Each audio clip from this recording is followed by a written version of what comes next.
We're the largest North American organization, and I want to put us in a position where we're the largest global organization. With the backing of Spectrum, we'll definitely be able to do that. Connectivity is super critical to what we do. It's really nice not having to worry about any of those things. It's how we reach our audience. It's how we tell the stories that we're trying to do through esports. The Spectrum brings us closer and allows us to tell these stories to our fans. The Spectrum partnership allows us to create more memories for our entire gaming fandom.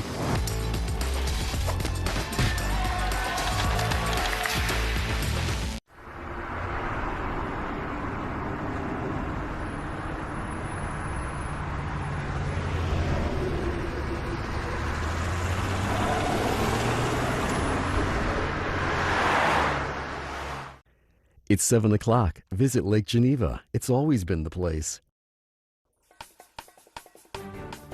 Jason Feckner with your Spectrum News in 90. Election Day is here, and there's still time to cast your ballot in Wisconsin. Polls set to remain open until 8 p.m. statewide, and you can register to vote at the polls. If you're not already registered, just make sure to have a valid ID and proof of residence with you.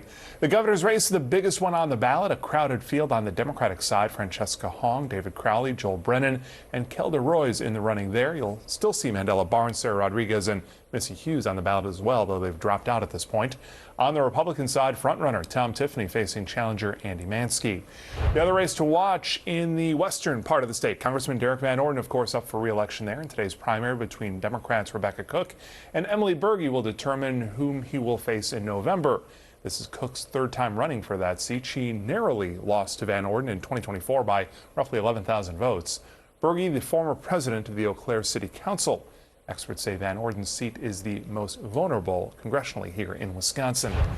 2 flock cameras cut down in Marinette County. It happened in the township of Buffalo, according to the sheriff's office out there. This all comes after 8 more flock license plate readers were stolen in Winona. Flock cameras typically cost $2,500 to $3,000 a piece, plus installation fees on top of that. The incident there remains under investigation as of Tuesday night.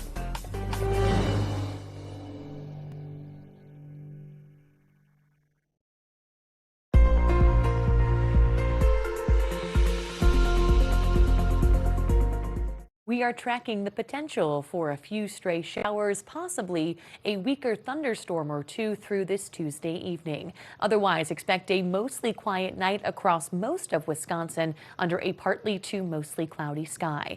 Best chance for stray showers in central and northeastern parts of the state. Southwest watching there for more thunderstorm activity, though most should stay south of the state line into the early hours of Wednesday morning. Looking mild to start Wednesday, 50s and 60s. The details coming up.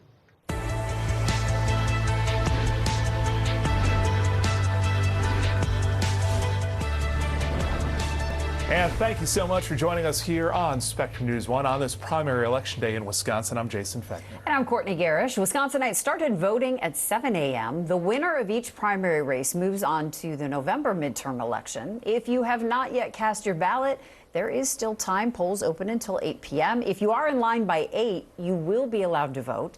You can also register at the polls if you haven't done so already. You just need a valid ID and proof of residence like a recent utility bill. And remember, this is a primary election, so you can only vote for candidates in one political party. The biggest race on the ballot, the one that's getting a lot of national attention, of course, the race for governor. It's been a really messy lead up to today's primary for the Democrats out there, with several candidates dropping out, one dropping back in. The final 4 candidates as of Tuesday night still in the running: Francesca Hong, Kelda Royce, Joel Brennan, and David Crowley. The top vote getter likely to face Republican Tom Tiffany, though you will see his challenger Andy Mansky on the ballot as well.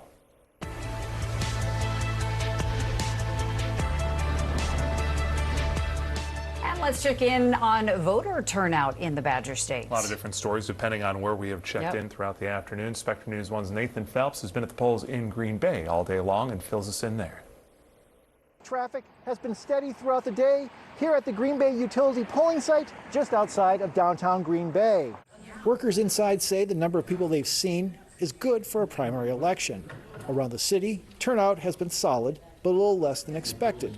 Catherine Hansen brought her son to vote with her. I really appreciate the chance that we get to vote in our local elections. I brought my 8-year-old today. He wanted to know if we had to vote, and I said we definitely should be. So happy to take that opportunity. Voters here also have another key three-way race between Democrats to determine who will face incumbent Republican Tony Weed in November for the 8th congressional seat. Voters here in Green Bay and around the state still have time to cast their ballots. In Green Bay, Nathan Phelps, Spectrum News. Let's check in on the Democratic race for governor. According to polling, the two leading candidates are Francesca Hong and David Crowley. Spectrum News 1's Megan Marshall starts our team coverage at Hong's watch party in Madison. I'm here at the Atwood Music Hall where Francesca Hong will be hosting her primary election night party. Things are still getting set up now, but will be underway later on this evening. Now, we all know this has been a crowded race. It's also been a busy one for Francesca Hong and her team. She just wrapped up with canvassing events across the state of Wisconsin this month, going from Platteville to Wausau to Kenosha and right here in the Madison area. Francesca Hong says she's running on core values of universal child care, fully funded public schools, paid leave for all, and more affordable health care.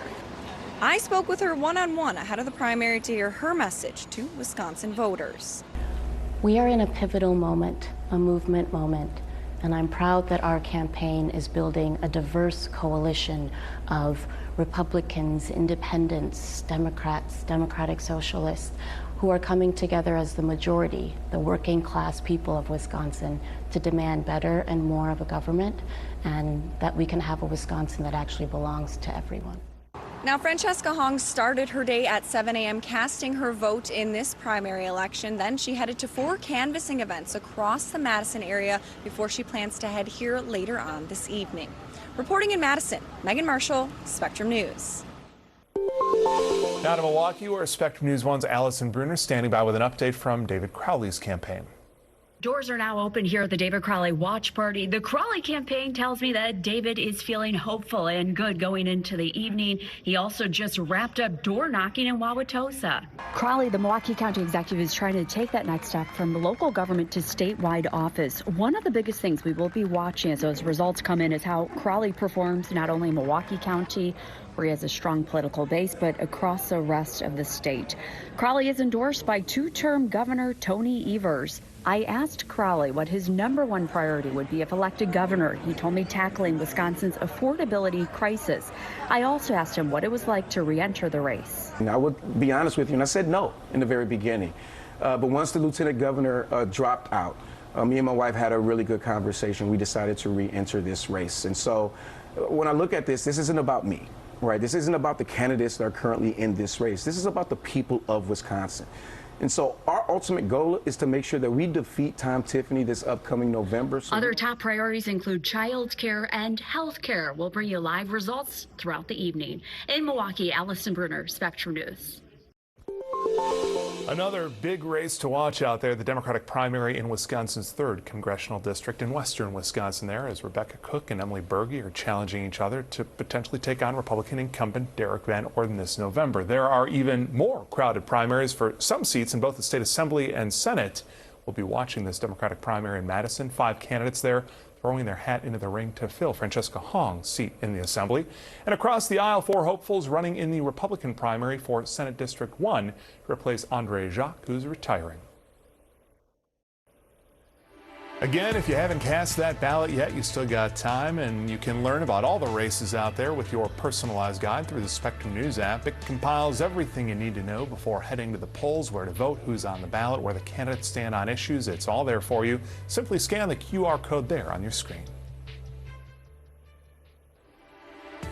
Be sure to keep it here on Spectrum News 1 all night as we bring you results from the polls and analysis of the state's biggest races. Our live coverage begins at 8 p.m.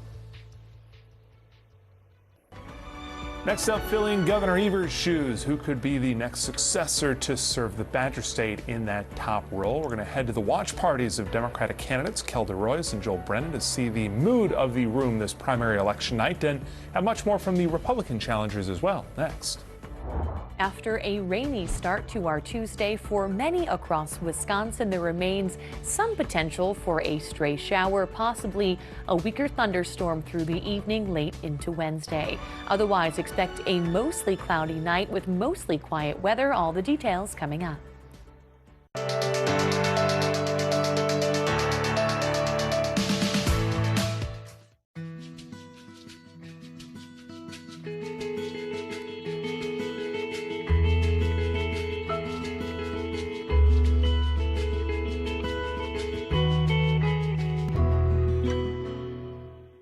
Spectrum News One. News from a new perspective. We're dedicated to refreshing storytelling and empowering communities across the Badger State. With your local forecast every 10 minutes and all of the essential news you need 24/7. Plus, in-depth shows and exclusives focused on your community. Always Wisconsin, always refreshing, always on. We are Spectrum News One. Spectrum Business delivers commitment with every connection. Now offering fast, reliable internet for $50 a month. In Austin, this gym saves big with award-winning service. And at this STEM class in Rochester, this deal fuels big ideas with internet that inspires. And in Milwaukee, our invincible Wi-Fi saves game night, even when the power goes out. Get business internet for $50 a month when you sign up online. Learn more at spectrum.com/50. Spectrum Business. There I was, 16, divorced, remarried with a baby, another on the way, and I could barely read or write. Getting my high school diploma was a catalyst I needed. Now I have a bachelor's, a master's, and I became a teacher. When I look at all these success stories, I could not help but think it all started by getting my high school diploma. When you graduate, they graduate. Visit finishyourdiploma.org to find free and supportive adult education centers near you.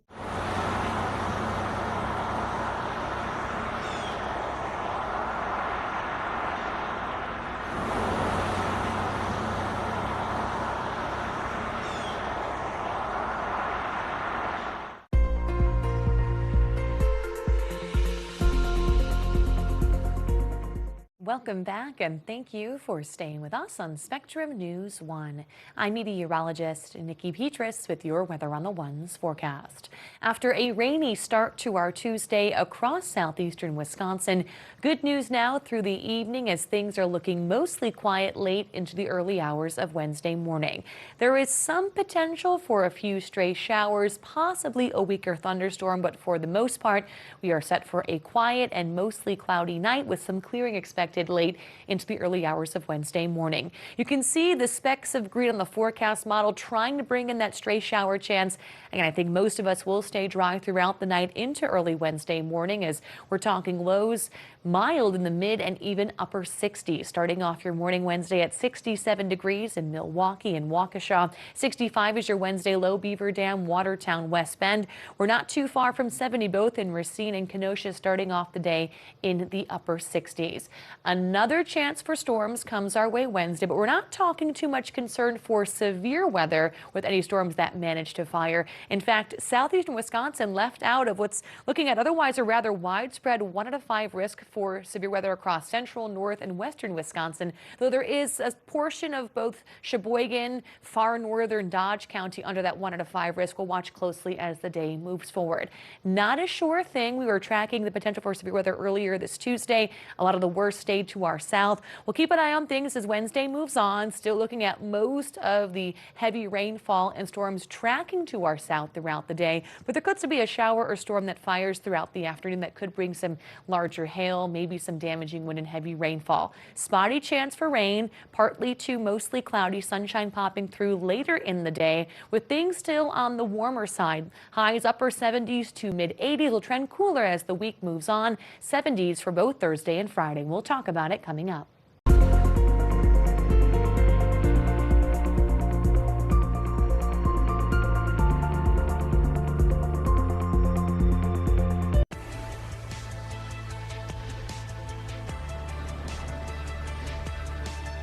We continue our coverage on Tuesday's primary election across Wisconsin and the race for Wisconsin's next governor. Just before the break, we heard from two of the Democratic candidates in the race, Francesca Hong and David Crowley. Joe Brennan and Kelda Roys are also on the ballot, hoping to succeed Governor Evers in Madison.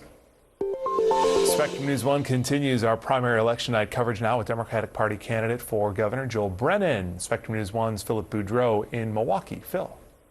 I'm outside the Central Standard Craft House and Kitchen where Joel Brennan will be tonight with his supporters.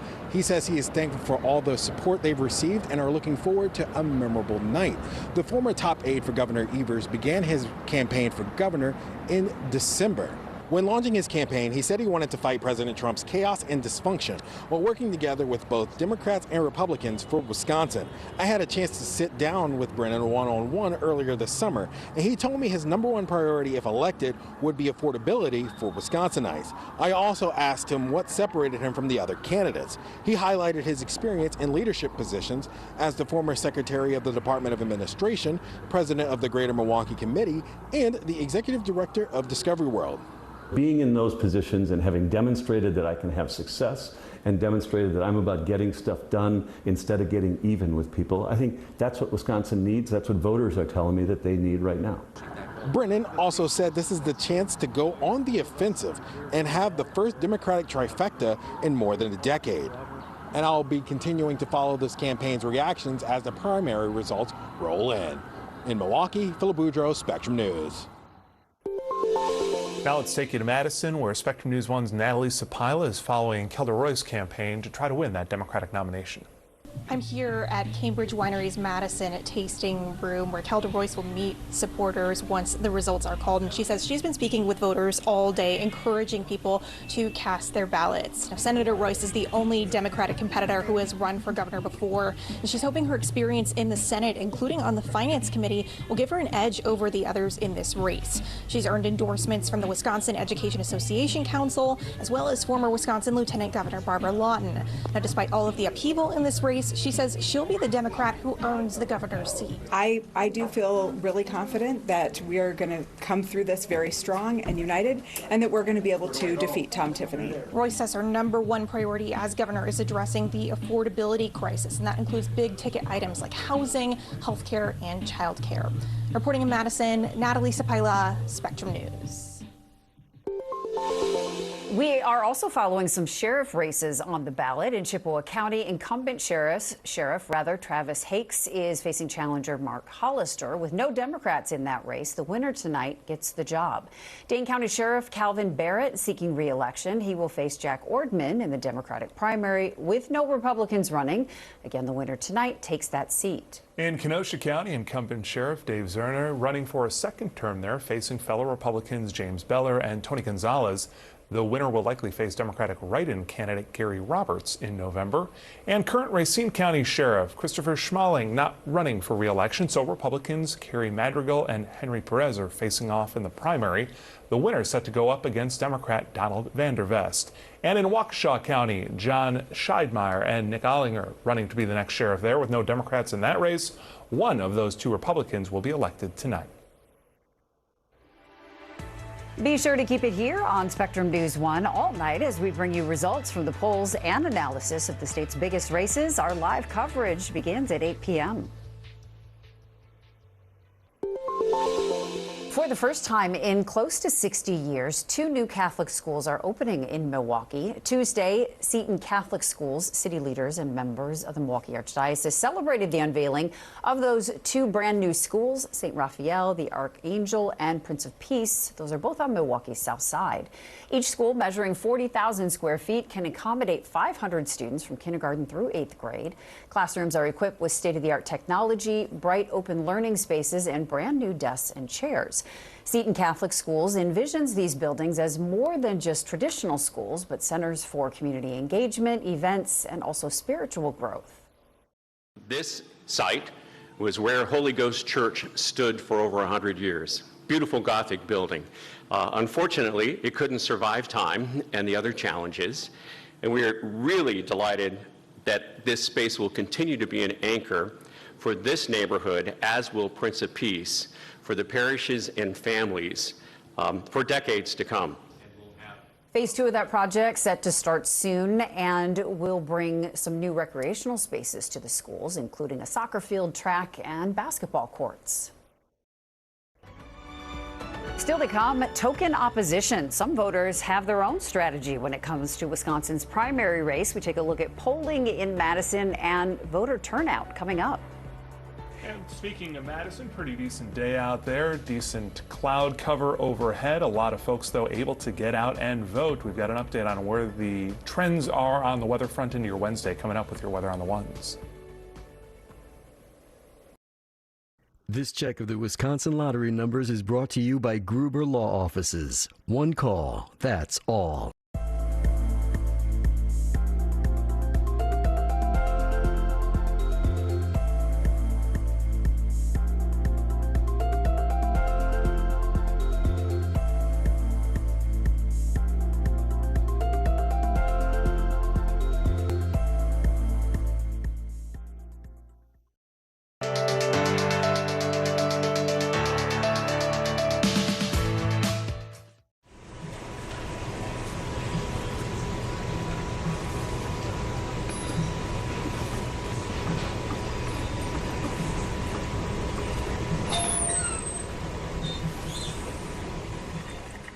At Spectrum News, we're committed to strengthening the fabric of local communities through our reporting, with stories that inspire and news that matters on your smart TV and connected devices, streaming live 24/7. Plus, on-demand weather forecasts to help you stay prepared. It's all there as you step outside with the Spectrum News mobile app, keeping you informed and in the know throughout your day. Spectrum News, free with your Spectrum subscription, exclusively for Spectrum customers, now available on your favorite devices.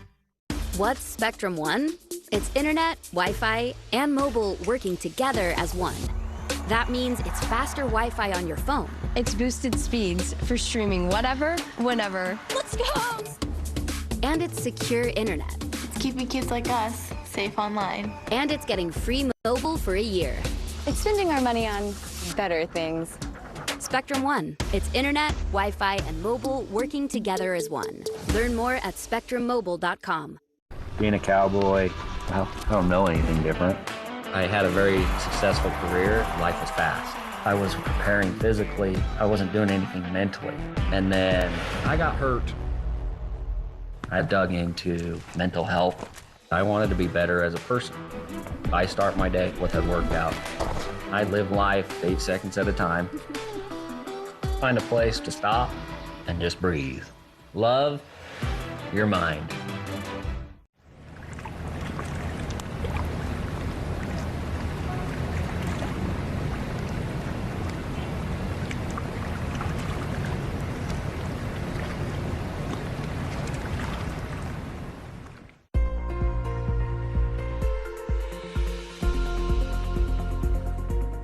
Let's now talk more on your forecast across southeastern Wisconsin. We are in store for a mostly quiet Tuesday evening after a rainy start to our day with showers and thunderstorms throughout the morning and early afternoon. We'll keep things mainly dry and quiet throughout the night, though there is a very small chance for some stray showers and possibly a weaker thunderstorm or two. We're not concerned for anything strong to severe. We'll be on the quiet side throughout most of the night coming up, but notice here past midnight, specks of green on the forecast model, trying to bring in that rain chance throughout the overnight hours. We'll take a look at your latest radar image coming up in moments. Expect increasing cloud cover and also some chance for patchy fog to build in throughout the early hours of Wednesday morning as low temperatures hold in the mid and even upper 60s. As mild as 69 for your Wednesday low in Racine. We're at 67 to start your morning off in Milwaukee and Waukesha. Mid 60s from Port Washington to Beaver Dam, Watertown down to Walworth, all starting off there as your Wednesday gets going. We'll keep an eye as the day moves on. Clouds will linger a bit throughout the mid-morning into the early afternoon. And notice here by lunchtime, similar to our Tuesday, there's a lot of activity bubbling up across the state line to our south and southwest. We are watching for more storms to fire. We're not too concerned for anything strong to severe. In fact, there is a gap in the potential for those stronger to severe storms across southeastern Wisconsin Wednesday, while to our north, to our west, our northwest, all a 1 out of 5 risk across the state. There could be some heavy rainfall, damaging winds, larger hail. We'll see how things fire as the day moves on. There is a sliver of northern Dodge County, also Sheboygan County under that 1 out of 5 risk. Not a sure thing. We'll keep an eye on it as the day moves on. For the most part, Any rain that does fire, slim to spotty chance will be sub-severe. Showers, maybe heavy downpours, but not too concerned for damaging wind and larger hail. Temperatures will manage to climb back in the upper 70s to even mid-80s for spots inland, Beaver Dam, Watertown, up to 84 for your Wednesday, 81 in Milwaukee. A bit cooler thanks to that lake breeze along the lakefront. As things trend still quiet into the evening time hours, we'll watch as we go into Thursday. Still some chances for showers and storms to linger. We'll wind things down a bit by Friday, but entering the weekend, Saturday, Sunday, some rain and storms back in the forecast. A cooler trend in store as highs hold in the 70s Thursday and beyond. Watching our best chance for rain by Saturday.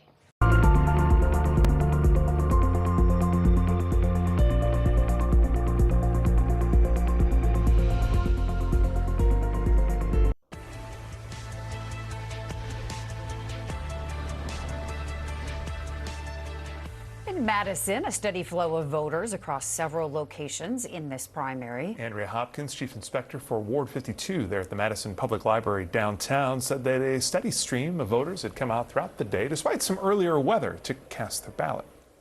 It's been going great, minus the major thunderstorm that came through. Hasn't held back any voters. So we've had a good turnout, more than were forecasted. For primary, oftentimes that is a little bit lower than some of the November elections. So we're happy with that turnout. And the volunteer turnout has been great as well. So really smooth flowing stations, no wait times. Couldn't be more pleased. Good to hear. At other sites like the Madison Senior Center, where UW-Madison students cast their ballots on Tuesday, things were moving a bit slower. Their Chief Inspector, Kevin Kennedy, said by 1 in the afternoon, only 130 voters had stopped in there. He said that number not surprising, as school, of course, has not yet started on campus. Be sure to keep it here on Spectrum News 1 all night as we bring you results from the polls and analysis of the state's biggest races. Our live coverage begins at 8 p.m.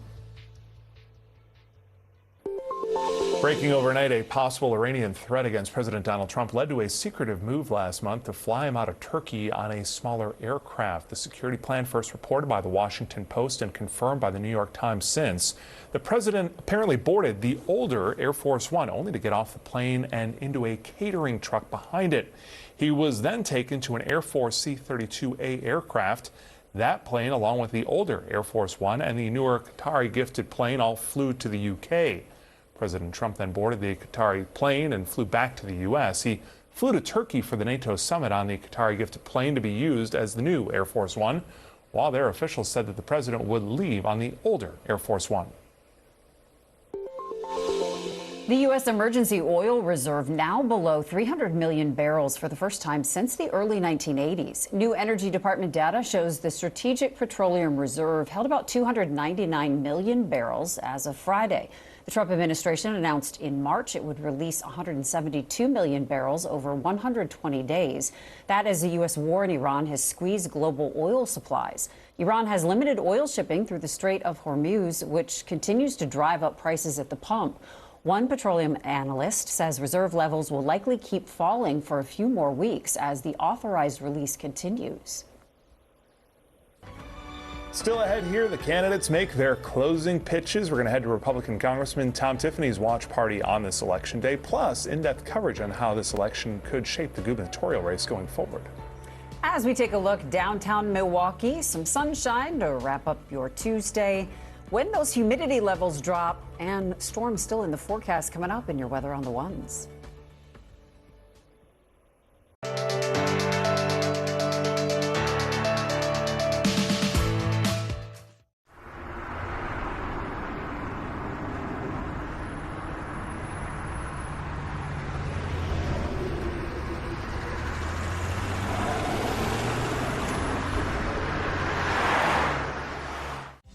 At Spectrum News 1, reporting on local issues is our highest priority. Our dedication to strengthening the fabric of our communities is what brought me here, and it fuels my passion for helping those in need. Whether it's behind the anchor desk or in the field, I'm there to find answers to questions that matter to Wisconsin, bringing you the news as it's happening with reporting that makes a difference in the communities we call home. I'm Megan Carpenter, Spectrum News 1. What's Spectrum One? It's internet, Wi-Fi, and mobile working together as one. That means it's mobile that runs on the fastest 5G network. It's never having to think about my network again. And it's free international roaming. I'm coming home to someone that misses you. And it's nationwide coverage to keep you connected. It's knowing you can call me, even if you'd rather not. Spectrum One. It's internet, Wi-Fi, and mobile working together as one. Learn more at spectrummobile.com. What are you doing in there? What's that? I wouldn't do that. What are you doing? What are you looking for?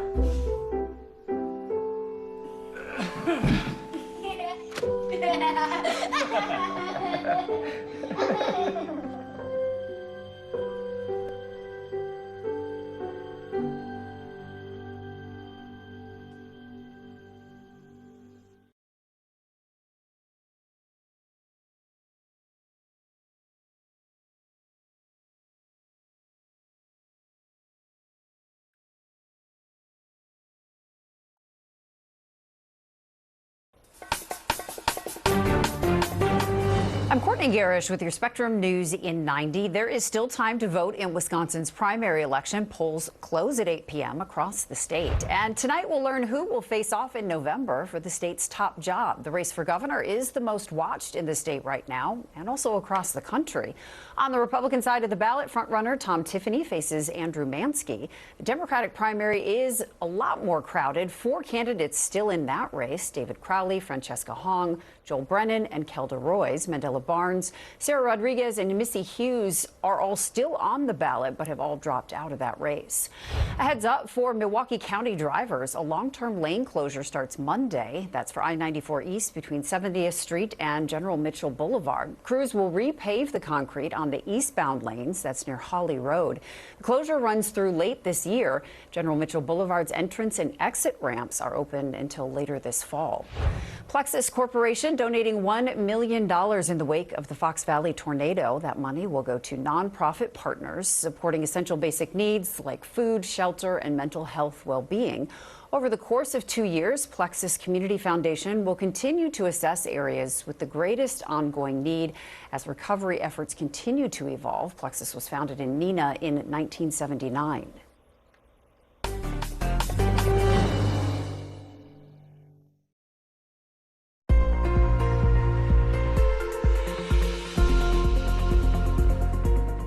Most across Wisconsin can expect a quiet Tuesday evening under a partly to mostly cloudy sky. There is some potential southwest for a few showers and storms to fire right along the border, with low temperatures in spots like La Crosse, Boscobel, Platteville near 70 degrees. We will see a chance for storms continue into Wednesday, though many dry hours in store. Mix of sunshine and cloud cover, especially in central and northern spots, as we watch this active pattern as the work week moves on. Some Wednesday storms could be strong to severe. All the details coming up.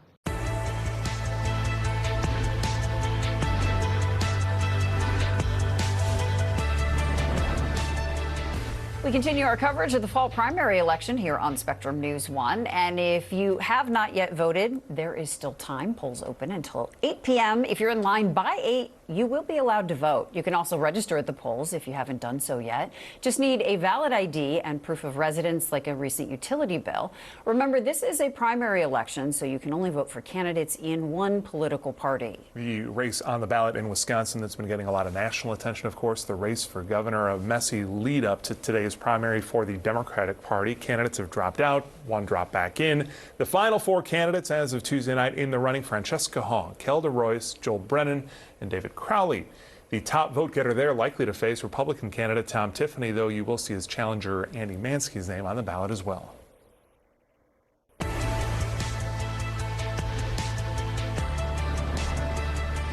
The polls, of course, have been open all day long at the Milwaukee Public Library's Tippecanoe branch. That's where we find Spectrum News 1's Blake Dietz with an update on voter turnout there. While this is an early voting site, there still was a steady stream of voters today, including many voting for the first time. At last check, around 250 ballots were cast here today.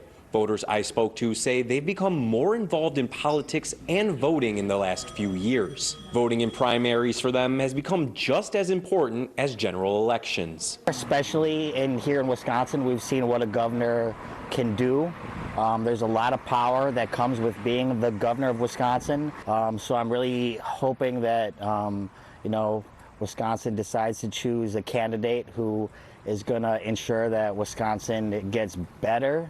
And again, there still is time to cast your vote. If you are in line before the polls close at 8 o'clock, you will be able to cast your ballot. Reporting in Milwaukee, Blake Dietz, Spectrum News. Congressman Tom Tiffany has been the perceived frontrunner in the Republican primary for governor, but there is another name on the ballot vying for that Republican nomination. Spectrum News 1's Alex Loroff joins us now from Heartland with more on the two GOP candidates hoping to lead the state into the future. Alex. We're here in Heartland, where Congressman Tom Tiffany will be holding a watch party later on tonight. Tiffany has received the full backing from the state Republican Party and the endorsement of President Donald Trump in tonight's primary, but that hasn't stopped a political newcomer from challenging him for the Republican nomination. Medical worker Andy Mansky is from Milwaukee and believes what the state needs right now is a regular, working-class governor. On the other side, Tiffany says his experience in the state legislature and in Congress sets him apart from every other candidate in either party. I recently sat down with both candidates to hear about the biggest concerns they're hearing from voters across the state. High property taxes, our utility rates continue to climb. Governor Evers won't audit all of state government. If anything, we've seen around the country that there's enormous fraud and waste going on, including in our neighbors over in Minnesota. I don't think politicians really know how bad it is for regular people these days. And by the time they realize, we could have a lot of people who are homeless, who are struggling, you name it, right? Mansky also acknowledged he's the underdog in the race, and it'll be an uphill battle to defeat Tom Tiffany tonight. We'll be at Rustic Manor 1848 with the Tiffany campaign tonight as updates continue to roll in throughout the evening. In Heartland, Alex Loroff, Spectrum News. From federal representatives all the way down to local legislators and even a few races for sheriff, there's going to be plenty to talk about tonight besides just Wisconsin's race for governor. Tonight, tomorrow, and through the rest of the week and month, until the midterms. Joining us now to break down some of those most watched contests out there, Spectrum News 1 political anchor Anthony D'Abruzzi. Anthony, of course, governor's race, the big one out there. A lot of people are watching across the country. We know who's running in that, but what are you going to be looking for specifically? Sure. So Tom Tiffany is the presumptive Republican nominee at this point. So I'm watching the Democratic primary. Do the polls prove accurate? That's what I'm wondering. Francesca Hong has been proclaimed the front runner all along in this crowded field. But will she win? And if so, will it be by the margins that some people think? There are three things I want you to keep in mind. One, polls can be wrong, right? We have El Sayed in Michigan, the progressive U.S. Senate candidate there. He was believed to be leading by double digits in Michigan's primary last week. Well, he won it by less than a point. Now, two, the latest Marquette poll showed 35% were still undecided. Where do those votes go? Will there be enough for someone like David Crowley? And lastly, Hong's base is young. We're thinking college students and so forth. They're not on campus right now, so do they actually show up? And also, we got plenty of down ballot primary races, too. What's catching your eye there? Sure, there's a couple of things. If it turns out to be Tiffany versus Hong in November, I think it's worthwhile to look at who might be filling their seats. So let's talk about the 7th Congressional District way up north. I'm especially going to be watching the Republican primary there. That's a crowded field of 5 candidates all vying for the nomination. Now, a lot of eyes will be watching to see if Michael Alfonso can pull it off. He's the son-in-law of U.S. Transportation Secretary Sean Duffy, who, of course, used to hold that seat. But then there's also been a lot of buzz around Kevin Hermaning's campaign. He's a former Marine who was held hostage in Iran, and he also used to be the chair of the Marathon County Republican Party. So, though it's a heavily Republican district, there is a 3-way Democratic primary going on there, too. That's between Chris Armstrong, Fred Clark, and Ginger Murray. So you've got the hotly contested Republican primary up there. Any must-watch Democratic primaries beside the one for governor? Glad you asked, because there is, right? I would say you really got to go all the way down the ballot, but it would be for Assembly District 76, which, of course, is Francesca Hong's current seat in Madison. Now, there are, again, 5 candidates in that one. Isaiah Benami has support from some state lawmakers, so he's one to watch there. I'd also say Nina Martinez Rutherford has an endorsement from Mayor Satya Rhodes Conway, as well as the Madison Common Council president. So a couple people there with some political firebranding behind them. This is a good way for Anthony to practice all of these names, which he's going to be saying throughout the course of the night right here on Spectrum. That's right. Again, if you haven't cast that ballot yet, you still got time, and you can learn about all the races out there with your personalized guide through the Spectrum News app. It compiles everything you need to know before heading to the polls, where to vote, who's on the ballot, where the candidates stand on issues. It's all there for you. Simply scan the QR code there on your screen.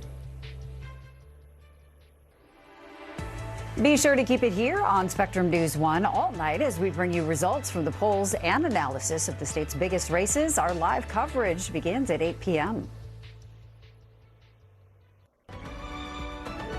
Next, Wisconsin's pivotal congressional primary. Wisconsinites delivering Tuesday, showing up to the polls to determine who will face Republican Derek Van Orden. We check out the 3rd Congressional District Democratic candidates in our election coverage next. Not talking a washout, but tracking the potential for another round of showers and thunderstorms across parts of Wisconsin Wednesday.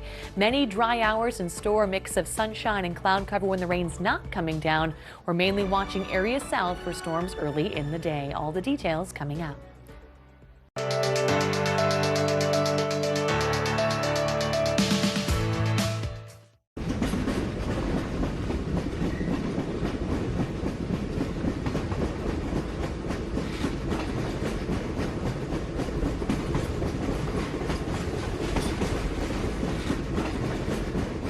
Dennis has this ridiculous routine he does before every show.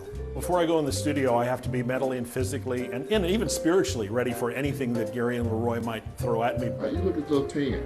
That's the got more color. Yes, side to speak it. He paces uncontrollably back and forth. He is channeling his inner self to deal with Leroy and I when we come in. It's taped. Why are you pacing? The Roundtable, Monday and Thursday nights at 7 on Spectrum News 1. Your entertainment the way you want it. With Spectrum TV, all these streaming apps are included at no extra cost. So you can watch anything. Movies, series, like the first part, sports, reality, news. Here's a look at today's top stories. Exclusive originals, and even more of your favorites with live TV. Stream across your devices and enjoy anywhere. Get it all with Spectrum TV.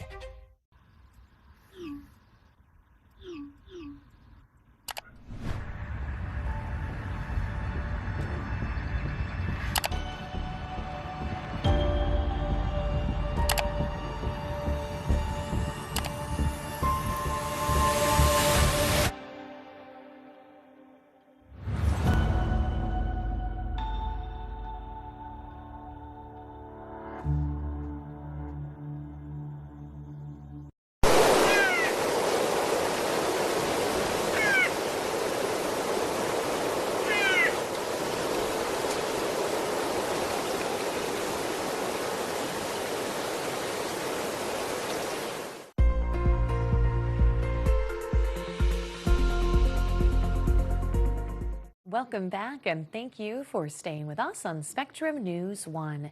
I'm meteorologist Nikki Petras with your Weather on the Ones forecast. After a rainy start to our Tuesday across southeastern Wisconsin, good news now through the evening as things are looking mostly quiet late into the early hours of Wednesday morning.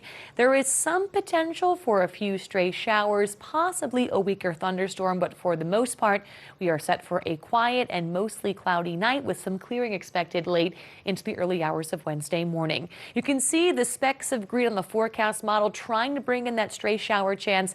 And I think most of us will stay dry throughout the night into early Wednesday morning as we're talking lows mild in the mid and even upper 60s. Starting off your morning Wednesday at 67 degrees in Milwaukee and Waukesha. 65 is your Wednesday low, Beaver Dam, Watertown, West Bend.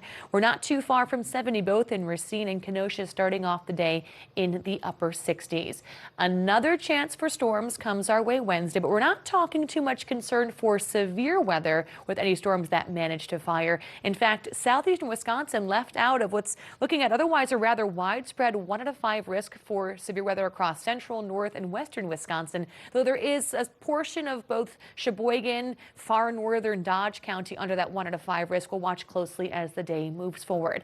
Not a sure thing. We were tracking the potential for severe weather earlier this Tuesday. A lot of the worst states stayed to our south. We'll keep an eye on things as Wednesday moves on. Still looking at most of the heavy rainfall and storms tracking to our south throughout the day. But there could still be a shower or storm that fires throughout the afternoon that could bring some larger hail, maybe some damaging wind and heavy rainfall. Spotty chance for rain, partly to mostly cloudy, sunshine popping through later in the day, with things still on the warmer side. Highs upper 70s to mid 80s will trend cooler as the week moves on. 70s for both Thursday and Friday. We'll talk about it coming up.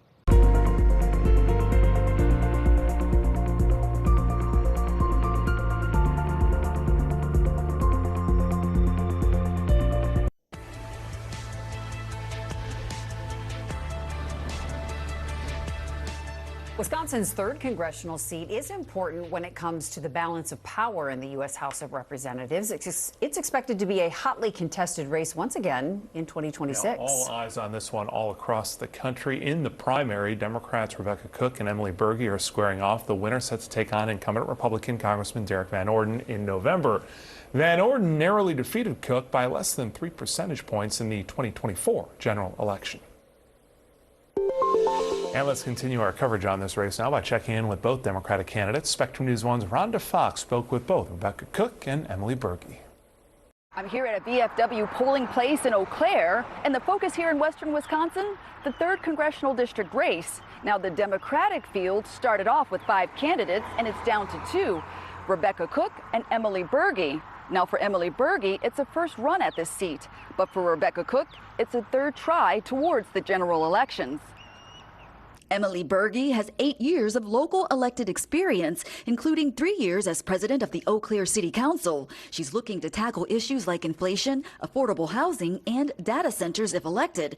Berge is considered the underdog to Rebecca Cook. Cook is a former political fundraiser, business owner, and waitress. If elected, she's looking to tackle issues like school referendums and data centers. Also, Cook was raised on a dairy farm and looking to be a voice for farmers. Both Berge and Cook talked about issues they hope will carry them to victory in November. Healthcare is number one. People are so concerned about healthcare. As a mental health provider myself, I'm not surprised by this at all. Also, actually, AI data centers have been a huge topic that has just ballooned over the last year and a half, too, as my campaign has ramped up.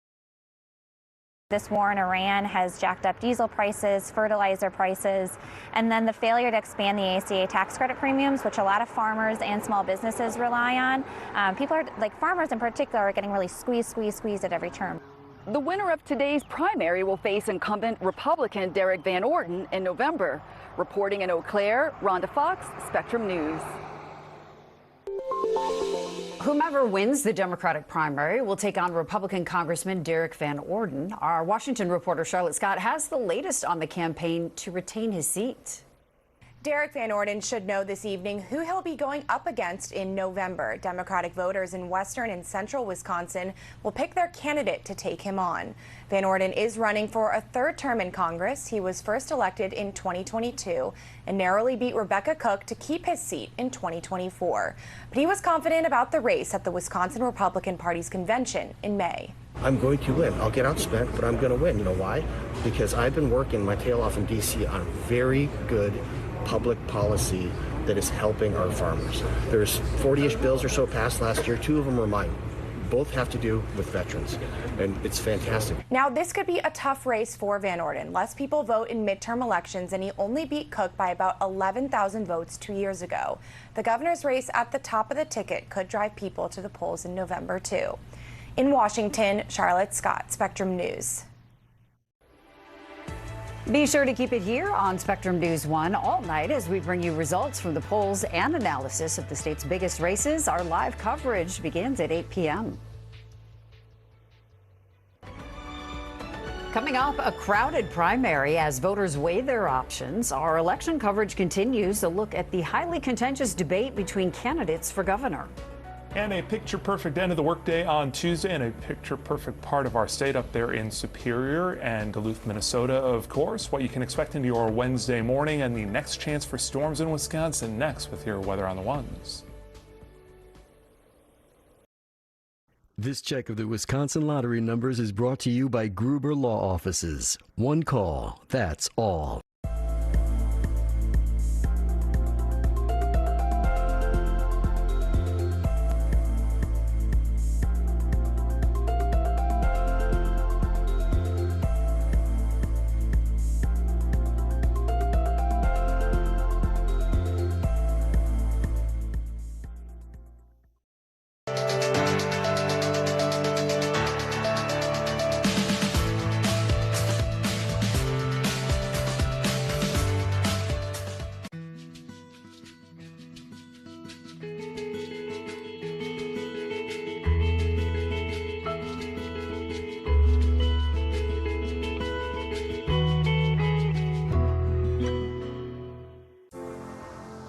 Weather on the Ones, your local forecast every 10 minutes, That's where northwestern Wisconsin is going to see that rain. bringing you accurate information from your trusted weather experts whenever and wherever you need it. We want to make sure that you're staying safe and weather aware. Your community, your weather, every 10 minutes. Wisconsin's calm in the storm. That's our commitment to you. Weather on the Ones on Spectrum News 1, exclusively on Spectrum. Spectrum Business delivers commitment with every connection across the country. So where are we now? Well, we're in Albany with reliable fiber-powered internet, so this vet stays connected to what matters. And in Dallas, we're powering this factory with AI infrastructure that keeps them a step ahead. In Sylmar, cinematic ambition meets a custom-built network. We turn service into partnership. Spectrum Business. My name's Stacy, I'm 57, and I was adopted in 2020. One teen can come in and make you look at life in a whole different way. You know, he's my father, so I look up to him a lot. If I can be 10% of the man he is, I'll be a happy person for sure.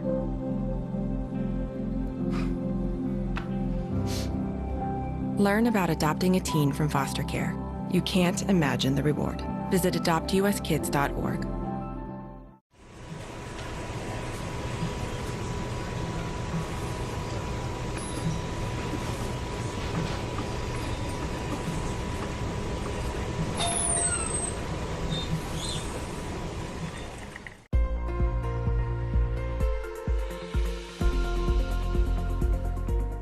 Let's now talk more on your forecast across southeastern Wisconsin. We are in store for a mostly quiet Tuesday evening after a rainy start to our day with showers and thunderstorms throughout the morning and early afternoon. We'll keep things mainly dry and quiet throughout the night, though there is a very small chance for some stray showers and possibly a weaker thunderstorm or two. We're not concerned for anything strong to severe. We'll be on the quiet side throughout most of the night coming up, but notice here past midnight, specks of green on the forecast model, trying to bring in that rain chance throughout the overnight hours. We'll take a look at your latest radar image coming up in moments. Expect increasing cloud cover and also some chance for patchy fog to build in throughout the early hours of Wednesday morning as low temperatures hold in the mid and even upper 60s. As mild as 69 for your Wednesday low in Racine. We're at 67 to start your morning off in Milwaukee and Waukesha. Mid 60s from Port Washington to Beaver Dam, Watertown down to Walworth, all starting off there as your Wednesday gets going. We'll keep an eye as the day moves on. Clouds will linger a bit throughout the mid-morning into the early afternoon. And notice here by lunchtime, similar to our Tuesday, there's a lot of activity bubbling up across the state line to our south and southwest. We are watching for more storms to fire. We're not too concerned for anything strong to severe. In fact, there is a gap in the potential for those stronger to severe storms across southeastern Wisconsin Wednesday, while to our north, to our west, our northwest, all a 1 out of 5 risk across the state. There could be some heavy rainfall, damaging winds, larger hail.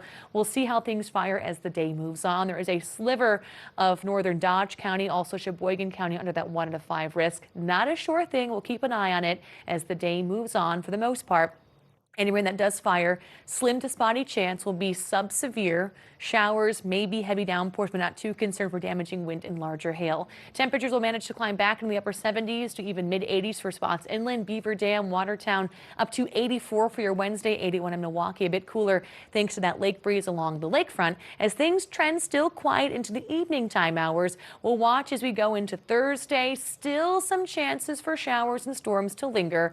We'll wind things down a bit by Friday, but entering the weekend, Saturday, Sunday, some rain and storms back in the forecast. A cooler trend in store as highs hold in the 70s Thursday and beyond. Watching our best chance for rain by Saturday.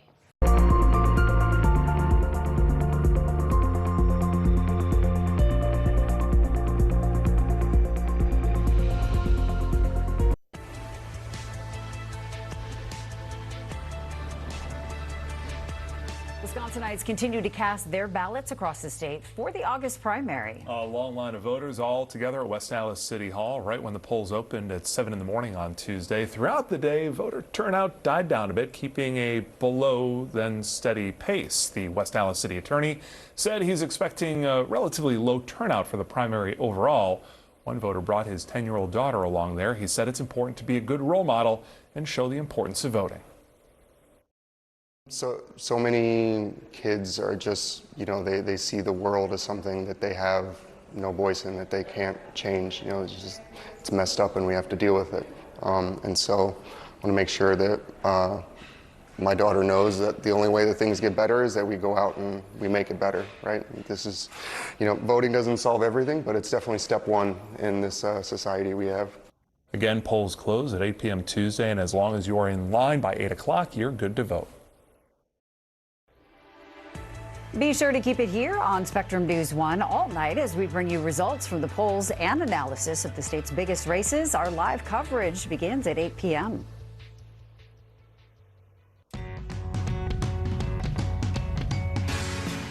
Back to the Packers now, who've struggled to find a little consistency when it comes to returning kicks and punts, so they've tried to address that issue in the offseason. We're taking a look at the explosiveness Sky Moore brings to Green Bay's special teams unit in the latest edition of Packers Daily.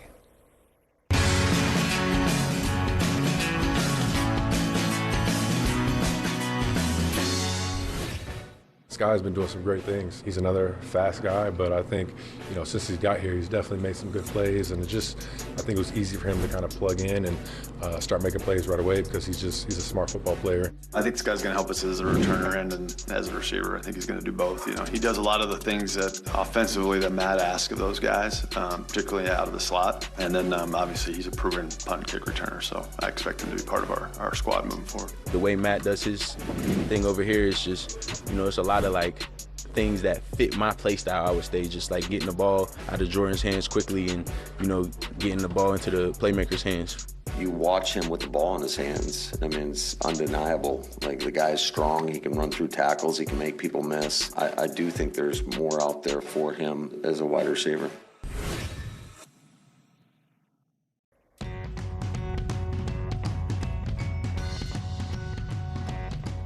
Christmas might be months away, but the NBA is giving fans an early gift. The league unveiled the 5 games for December 25th. The champion New York Knicks take on their NBA Finals opponent, the San Antonio Spurs. The Christmas Day schedule also includes the return of LeBron James to LA to play the Lakers as a Philadelphia 76er. The other games feature former Milwaukee Bucks star Giannis Antetokounmpo as the Miami Heat take on the Celtics. The Thunder will battle the Timberwolves, and the Nuggets match up against the Warriors. Straight ahead here on Spectrum News 1. Beautiful day up there in Lake Tomahawk. You can see some folks out on the water because why wouldn't you be on a Tuesday like this? Whether or not they'll be back on the water on Wednesday, we'll answer that question for you ahead with your Weather on the Ones. First, though, some fun facts about Wisconsin.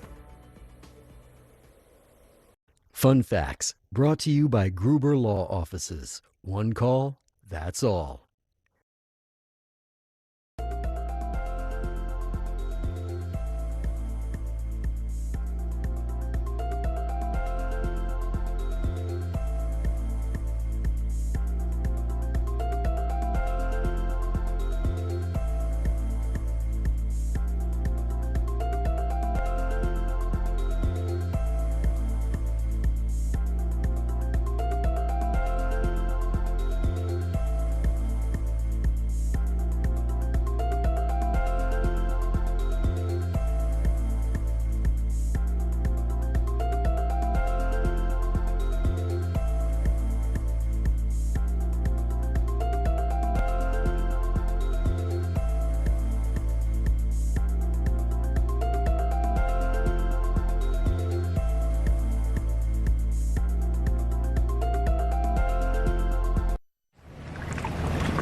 Here's the deal. People need a place to explore national issues that have an impact on their community. To understand those issues better, we're bringing together our team of local political journalists from across the country to break down what's happening. So join us every week to catch up on the key stories making a big difference across the nation and in your local community. Watch The Big Deal with Errol Lewis Friday nights at 9 on Spectrum News 1. Available on all of your favorite devices exclusively on Spectrum. welcome all to beautiful Los Angeles, California. We are live from the NRG Spectrum Castle. I am Non-Factor. Join with me is the one and only. We're at the NRG Spectrum Castle right now, which is the hub for gaming within the LA area. Every frame matters, every second matters. All of that was utilizing Spectrum fiber internet. Right now where we sit, we're the largest North American organization. And I want to put us in a position where we're the largest global organization. With the backing of Spectrum, we'll definitely be able to do that. Connectivity is super critical to what we do.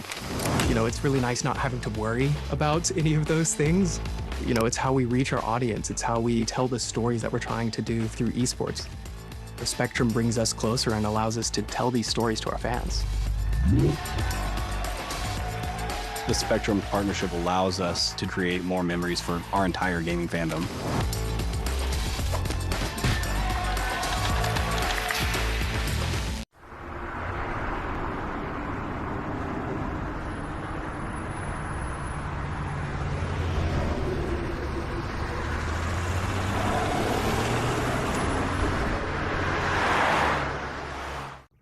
It's 8 o'clock. Visit Lake Geneva. It's always been the place.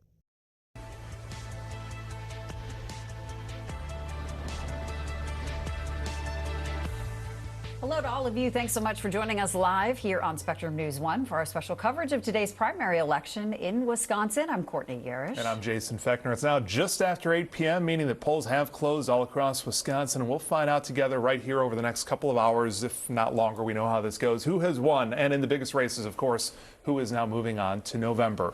Let's begin our live team coverage now with Spectrum News 1's Blake Dietz, who's got an update on voter turnout in and around Milwaukee for us tonight. Blake. Yeah, good evening, Jason, Courtney. We're here at Central Count, where around 100 poll workers have been working since 7 a.m. to count over 30,000 ballots. Now, as you can see, they are working hard. Workers sort, scan, and verify the ballots before placing them through a high-speed tabulator. They just finished up, I believe, just around now. City of Milwaukee Election Commission Executive Director Paulina Gutierrez says the process is similar to the regular polling locations. We still count by ward, just like at the polling locations. We do the same thing. We verify eligibility. It just happens in a higher volume and faster pace here at Central Count. Now, after those results are collected, they are downloaded onto a physical hard drive. That hard drive is then taken to the county, where county officials will take it and record it officially for the public to see. Reporting live in Milwaukee, Blake Dietz, Spectrum News. All right, Blake, thank you very much. And now to our team coverage of the race for governor. On the Democrat side, our Megan Marshall is at the Francesca Hong campaign watch party that's in Madison. Allison Bruner checking in from the David Crowley watch party in Milwaukee. Natalie Sapila covering the Kelda Roy's campaign this evening. And Philip Boudreau live in Milwaukee with the Joel Brennan campaign. We will get to that packed Democratic field in just a moment. But Spectrum News 1's Alex Loroff leading off our team coverage now from Heartland, Wisconsin, with Republican Tom Tiffany's campaign as he's expected to advance the general election in November. Alex. Yeah, Courtney and Jason, we're here at the Rustic Manor in Heartland, where doors opened just about an hour ago for supporters of Congressman Tom Tiffany to come in and watch the primary election results. Now, Tiffany is being challenged tonight by medical worker Andy Mansky, but the congressman from Minocqua has received the full support of the state Republican Party and has been endorsed by President Donald Trump. Many Republican dignitaries and elected officials are expected to be here tonight, along with several other Republican candidates that will be on the ballot this November. That includes Eric Toney, who's running against incumbent Democrat Josh Kaul in the race for Attorney General. Toney calls the upcoming November election, quote, critical, and says it's public safety versus politics. We've got a radical element of the left led by Francesca Hong, who wants to abolish police and prisons. Our Attorney General Josh Kaul has been too weak to stand up to that, and Tom Tiffany presents that contrast in making sure we're protecting our families. Now, Congressman Brian Stile is also in attendance tonight, and former Governor Scott Walker is also expected to be here a little later. Tiffany himself will also be speaking to this crowd as he will talk about his plans to move Wisconsin forward if he's elected governor later on this year. But for now, live in Heartland, Alex Loroff, Spectrum News.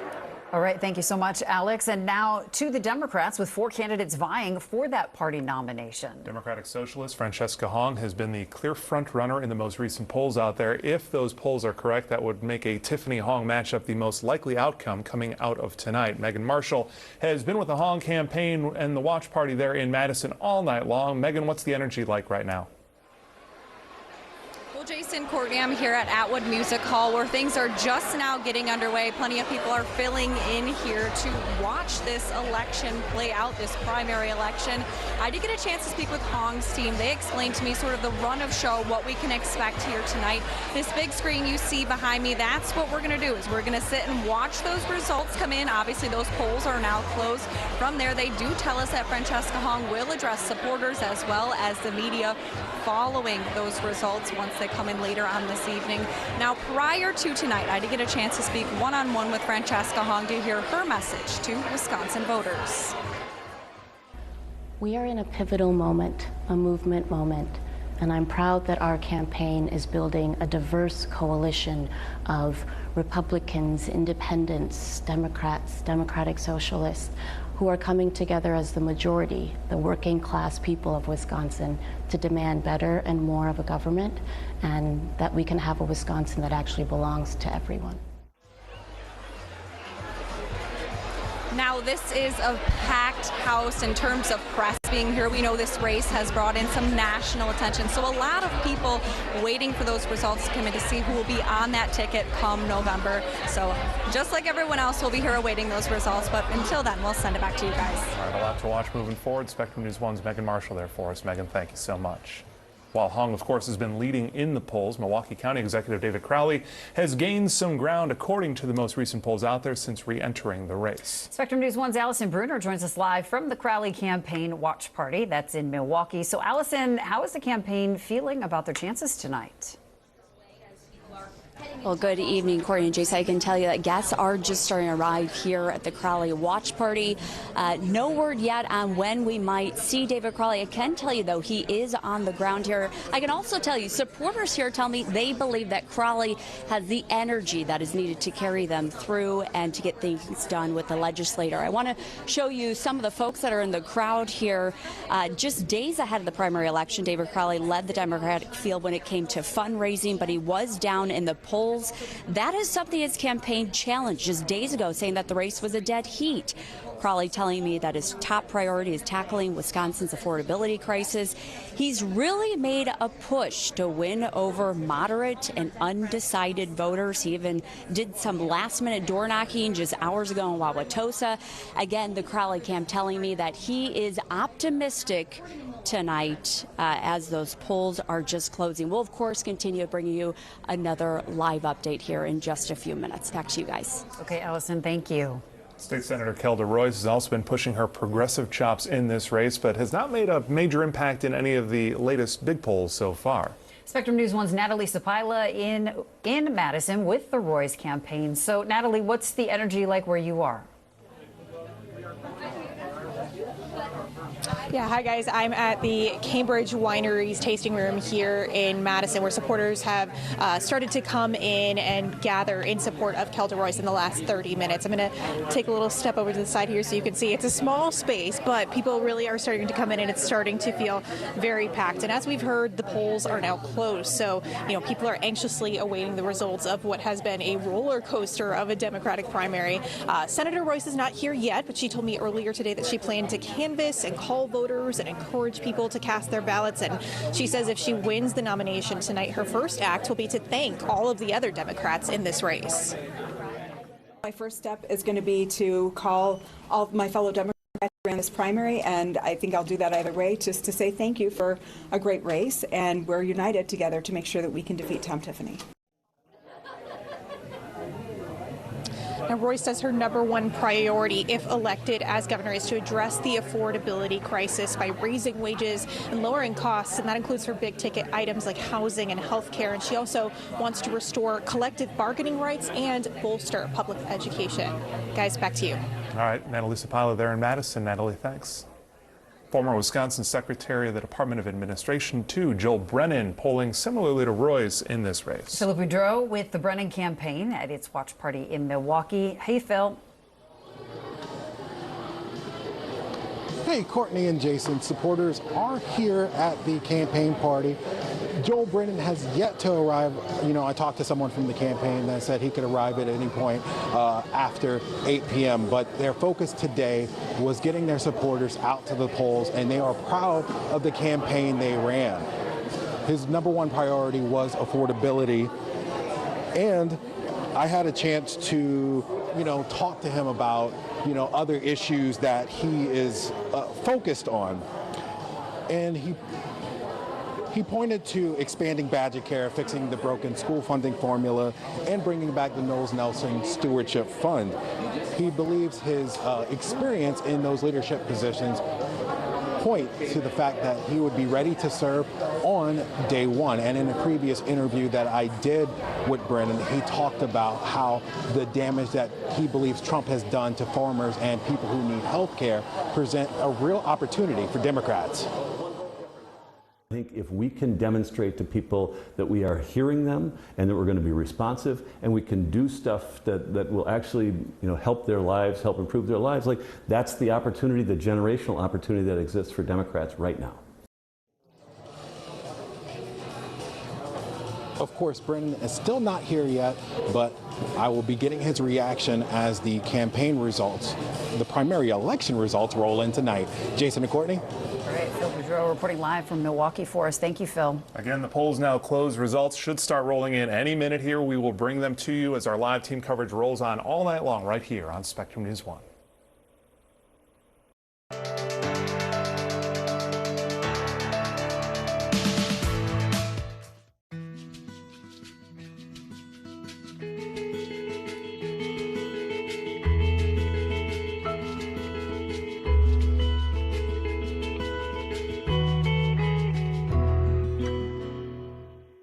Spectrum News 1. News from a new perspective. We're dedicated to refreshing storytelling and empowering communities across the Badger State. With your local forecast every 10 minutes and all of the essential news you need 24/7. Plus, in-depth shows and exclusives focused on your community. Always Wisconsin, always refreshing, always on. We are Spectrum News 1. Spectrum Business delivers commitment with every connection. Now offering fast, reliable internet for $50 a month. In Austin, this gym saves big with award-winning service.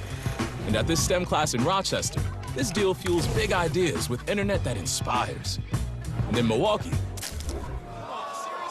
our Invincible Wi-Fi saves game night, even when the power goes out. Get business internet for $50 a month when you sign up online. Learn more at spectrum.com/50. Spectrum Business. There I was, 16, divorced, remarried with a baby, another on the way, and I could barely read or write. Getting my high school diploma was a catalyst I needed. Now I have a bachelor's and master's, and I became a teacher. When I look at all these success stories, I could not help but think it all started by getting my high school diploma. When you graduate, they graduate. Visit finishyourdiploma.org to find free and supportive adult education centers near you.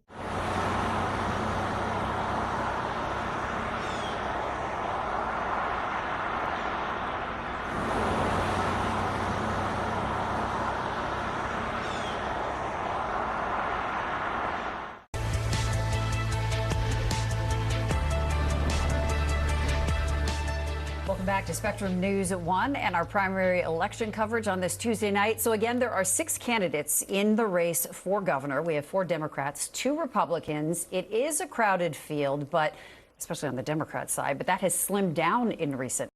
Even more crowded ballot as the competitors who have exited the race were still on there. That's right. Joining us now with some analysis of a very unusual election season, Dr. Anthony Chergosky there at the University of Wisconsin-La Crosse. Dr. Chergosky, as always, wonderful to see you here. Give us your take on the national attention that has been driven by the Democratic primary and having a Democratic socialist leading the pack here. Why is the rest of the country watching Wisconsin right now tonight? Well, nothing unusual there for the rest of the country to be watching Wisconsin politics. But this time it's because Wisconsin could become the proving ground for democratic socialism. Those who support democratic socialism insist that the movement can have broad appeal. we know that Democratic Socialist candidates can win in places like New York City, Seattle, and other deep blue cities and congressional districts. The question is if Democratic Socialist candidates can win a statewide election in a purple state. We don't know, because we haven't seen that put to the test yet. And as this battle unfolds within the Democratic Party between the more left-wing side and the more centrist side, the nation awaits the results of these primary elections and a potential Francesca Hong nomination for the general election. Let's talk about some of the polling headed into tonight. 34% undecided in the governor's race, according to the latest Marquette Law School poll, which was end of July. Where do you see those undecideds trending compared to Francesca Hong versus David Crowley, who is second, but according to polls, way behind Hong? I think it's such a crucial question, Courtney, because David Crowley has a path, but it's a narrow path. His path involves winning those undecided voters by a substantial margin. In order to win, he needs robust support from those voters who waited until Election Day to cast their ballot, those voters who waited until the 11th hour to make up their mind. And he's hoping that those voters have been influenced by the campaigning he's done with Governor Tony Evers and the questions he has raised about Francesca Hong's electability, her chances of winning the November election. So Crowley's got a shot. It is a long shot for him, but it involves winning over that undecided vote block, and it's a significant share of the vote, as you noted, Courtney. Like, we have consistently seen throughout this entire campaign that a lot of voters have been undecided, and that does open up a little bit of hope for Crowley. I've seen two schools of thought floating around out there among Republicans and strategists. One, of course, that they want to run against Hong. They can attack her. They can attack her previous statements and some of the things in her legislative background. There's another school of thought that's out there, too, that they're kind of worried about Hong because she has this ability to potentially mobilize a lot of voters or voters who haven't voted in the past out there and get a lot of younger Wisconsinites potentially involved. Is there anything to that second school of thought? I think there could be, and that would be gold in a midterm election. It would be like striking gold, because in midterm elections, we do see a substantial decline in voter turnout relative to presidential elections. So if you can tap into a base of voters who typically don't show up to vote in midterm elections, that can be huge for a candidate. And it's the argument that Francesca Hong has made in favor of her electability, that she can draw people into politics and bring in new voters. But you also referenced the fact that Republicans have made no secret of the fact that they would love to run against her. So those are the two sides of the electability argument when it comes to Hong. Strategies in the ether right now. We'll see how this plays out over the course of the rest of the evening. Dr. Anthony Chergosky there at the University of Wisconsin-La Crosse. We'll hear back from you in a little bit, sir. Thanks. And it sounds like we want to take a look at some of the numbers, at least what's coming in right now. Polls closed a little more than 17 minutes ago. For governor right now on the Republican side, Tom Tiffany, the expected winner as we came into tonight, he's running against Andy Mansky, 27 years old. We've got 97.1% compared to this 2.8% right now. We should also point out that small number there in the right corner of your screen, that 2% of the expected vote. That's from the Associated Press, and that's what we'll be going with throughout the course of the rest of the night here. Spectrum News 1's Alex Loroff also in Madison. We'll check in with him in a little bit here. David Crowley, according to the results that are in so far, but once again, that's below 2% of the expected vote. So David Crowley in the lead there over Francesca Hong in second, but again, still very early tonight. Now let's get to Spectrum News 1's Alex Loroff joining us back from Madison. And I believe that Alex is hanging out with Republican Congressman Brian Stile there at the Tiffany Watch Party tonight. Alex. That's right, Jason. We're here in Heartland as the Tiffany Watch Party well underway, and joining me now is Congressman Brian Stile, one of the many Republican dignitaries, elected officials in attendance. Congressman Stile, why do you feel like Tom Tiffany is the right man for the job as far as the next governor of Wisconsin is concerned? Tom has a plan to get this state back on track. This election over the next 12 weeks is going to be a contrast election between the radical positions of Francesca Hong or David Crowley if he comes across the line tonight with the common sense reforms that we all know we need. the policies on the left are to drive our taxes up, making life more unaffordable in the state of Wisconsin. And you can contrast that directly with Tom Tiffany's plan to reduce the tax burden for hardworking families, get this state back on track. And I think we got a huge opportunity to share that message with the people of the state of Wisconsin over the next 84 days.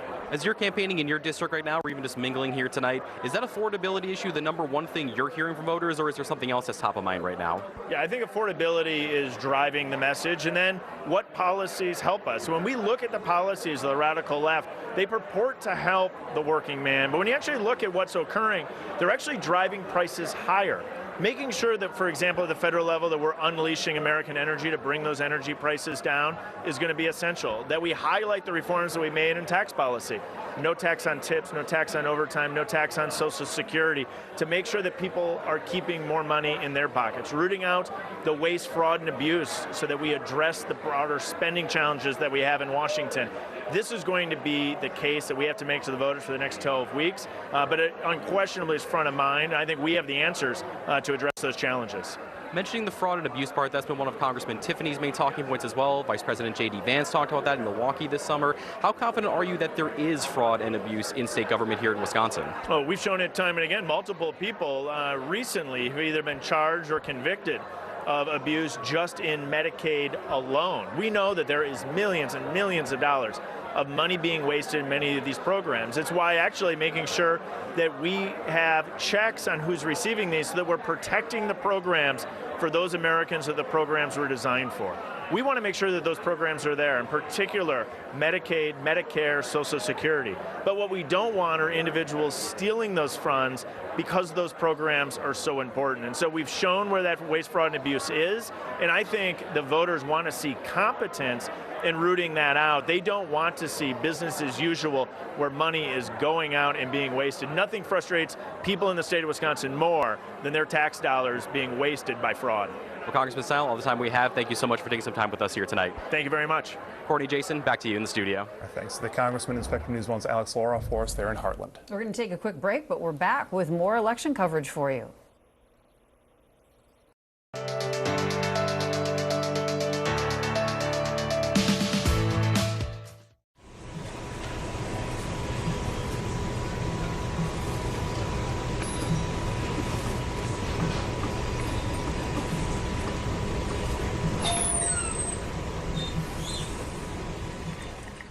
At Spectrum News, we're committed to strengthening the fabric of local communities through our reporting, with stories that inspire and news that matters on your smart TV and connected devices, streaming live 24/7. Plus, on-demand weather forecasts to help you stay prepared. It's all there as you step outside with the Spectrum News mobile app, keeping you informed and in the know throughout your day. Spectrum News, free with your Spectrum subscription, exclusively for Spectrum customers, now available on your favorite devices.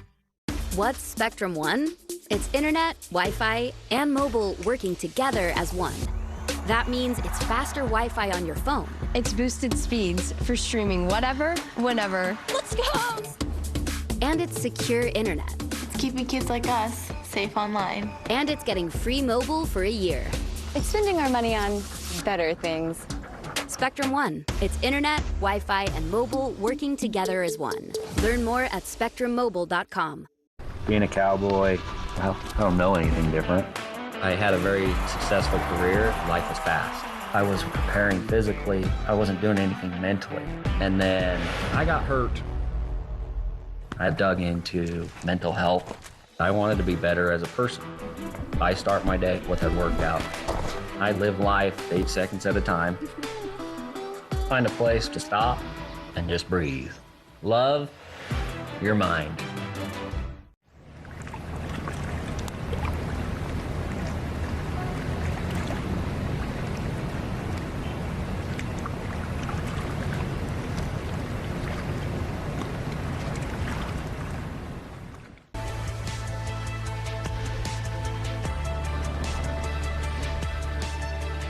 Welcome back live to Spectrum News 1, 8:23 on this primary election evening across Wisconsin, and the AP has called a first race in this fall primary. Congressman Tom Tiffany, the Republican gubernatorial candidate now moving forward. He is the projected winner of the primary across the state of Wisconsin. Again, just over 7% of the expected vote in, but that is enough for the AP to call this race. Tom Tiffany now moving on to November. While the governor's race, of course, has dominated national headlines, there are a lot of other candidates and voters deciding on them tonight across Wisconsin. All right, Anthony D'Abruzzi joins us now with a closer look at what's on the ballot and what we're following tonight. Hey, Anthony. Good evening. A lot to talk about, so I hope you're buckled on in because we've got a lot of down ballot races for primaries. And with Tiffany just being declared the projected winner, it's important to talk about who might fill some of these seats, especially if Hong were to come out on top tonight as well, because these are obviously elected officials right now, and, well, somebody's got to take the charge behind them. And that's why I want to talk about a few of the things we're going to be watching tonight of the many that we've got on the big board here. And that does start with some of these congressional races. Tom Tiffany obviously representing the 7th Congressional District, and there we've got a pretty packed primary on both sides of the aisle, but especially the Republican side. And there's a few names to be keeping an eye out here. Michael Alfonso, of course, the son-in-law of the former congressman of that district, Sean Duffy, current U.S. Transportation Secretary. So we'll be watching that. Another name to keep an eye on here, Kevin Hermaning in that district. A lot of buzz around him and what he might be able to pull off this evening. So we'll definitely be watching that. And it is a heavy Republican-leaning district. I mean, we look at Tiffany, he carried it by 27 points back in 24. That's not to say, though, that there isn't a Democratic primary going on. There's a handful of candidates vying to take on whoever comes out on top on the Republican side. As you can see there, Chris Armstrong, Fred Clark, Ginger Murray, all hoping to take on a Republican challenger come November. Now, I also mentioned Hong and that side of the equation, if she does indeed come out on top. And that's something that we also want to keep an eye on, is her seat in the Assembly. She represents District 76, and the Democratic primary there in Madison is shaping up to also be a crowded one. You heard Jason mention earlier that these ballots are packed with candidates, some of who dropped out. Well, my big board's kind of packed that way because we can't even show everybody in one swipe here. We've got 5 candidates in Madison running to replace Francesca Hong in the state assembly, obviously, regardless of what will happen this evening. So that's something we're keeping an eye on. One last thing that I do want to leave you with as we consider this is, look, whoever's going to be governor, they're going to have to govern over an assembly and a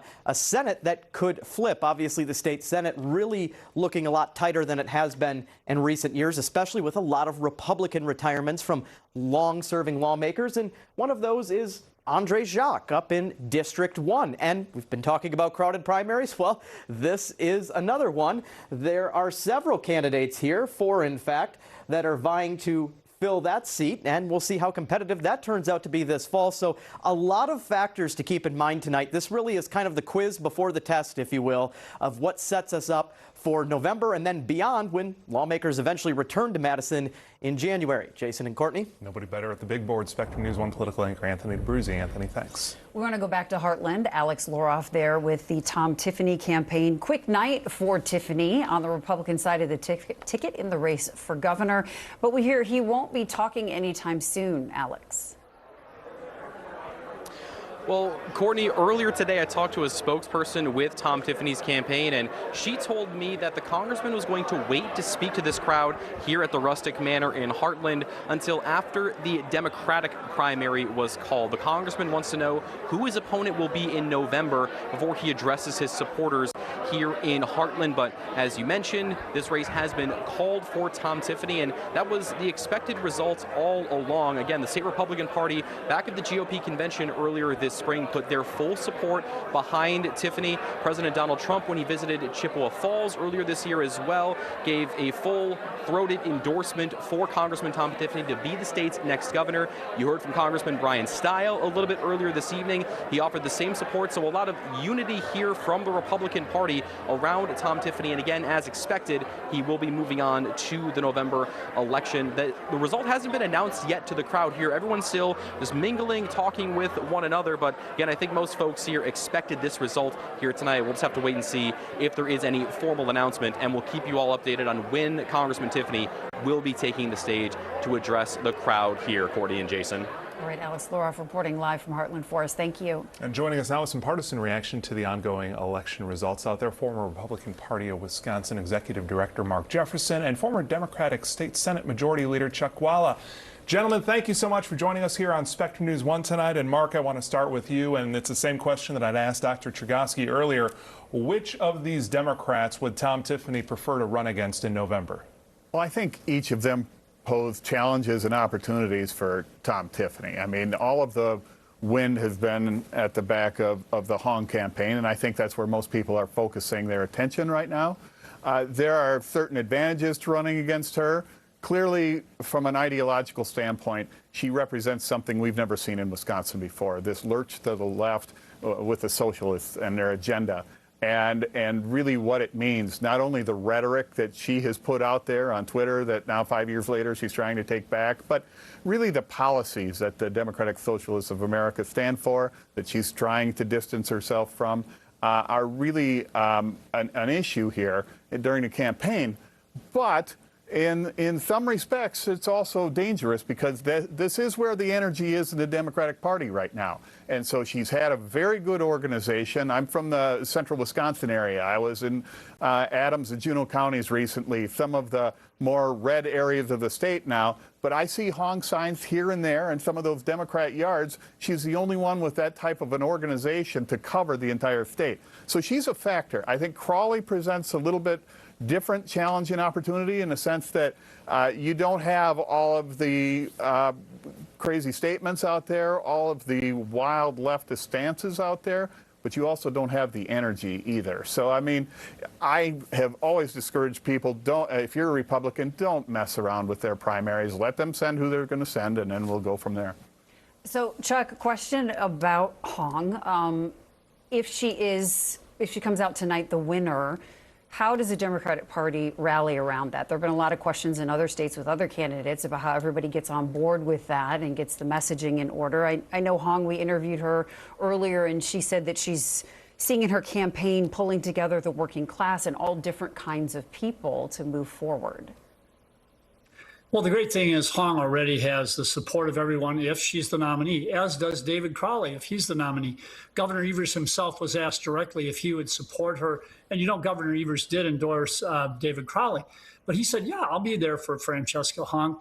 And I think that that's what you're going to see. The troops will rally around. And by the way, you know, Tiffany's going to try to make this race about Hong. We know that. You saw what Mark said. That's what they want to do. But I think Francesca Hong is telling people, and this is why she's been successful, she's going to say, this isn't about me. It's about you, meaning the people of Wisconsin. Tom Tiffany raised your gas prices by more than $1 because he keeps supporting Donald Trump's war. Tom Tiffany supported on 7 different occasions procedural votes that could have helped stop the tariffs. No, the tariffs are in, and it's causing your grocery prices and other prices to go up. You know, healthcare. He cut healthcare for millions of people, which could result in more closings of rural hospitals and rural areas, and at the same time, you know, causing the rest of us to pay more on our health insurance. And the final thing is, let's not forget that abortion is on the ballot this year. Tom Tiffany sponsored a bill to have a 6-week abortion ban with no exceptions for rape or incest.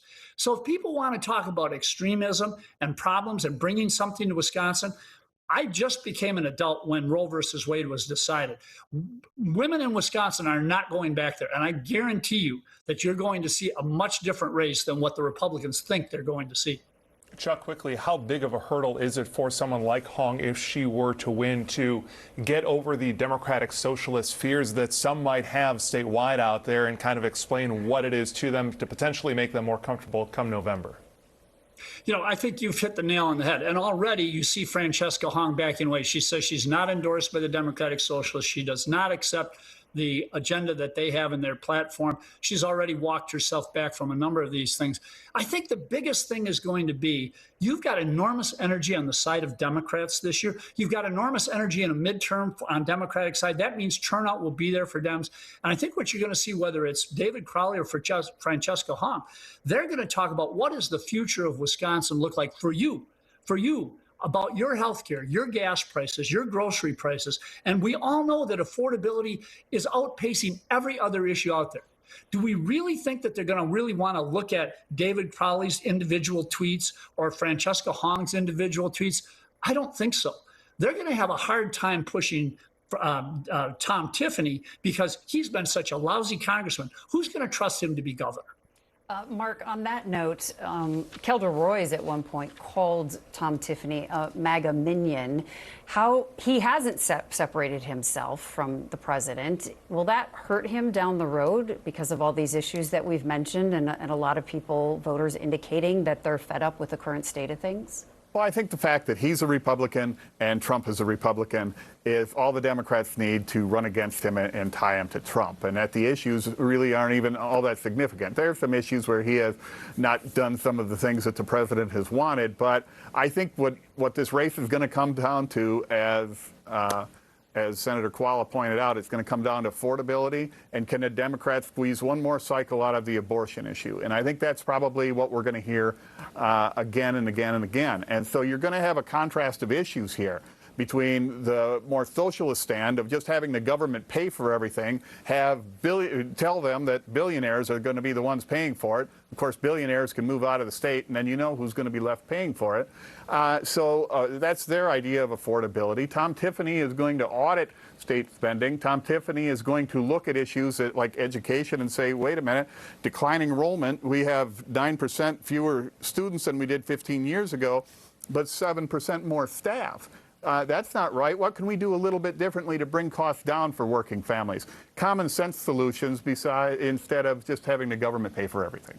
Mark Jefferson, Chuck Koala, and Mark, you did not call Chuck senator during that segment as you were worried about doing so. Kudos to you both for joining us here. We appreciate your time and insight, and we will check back in with both of you here in a little bit.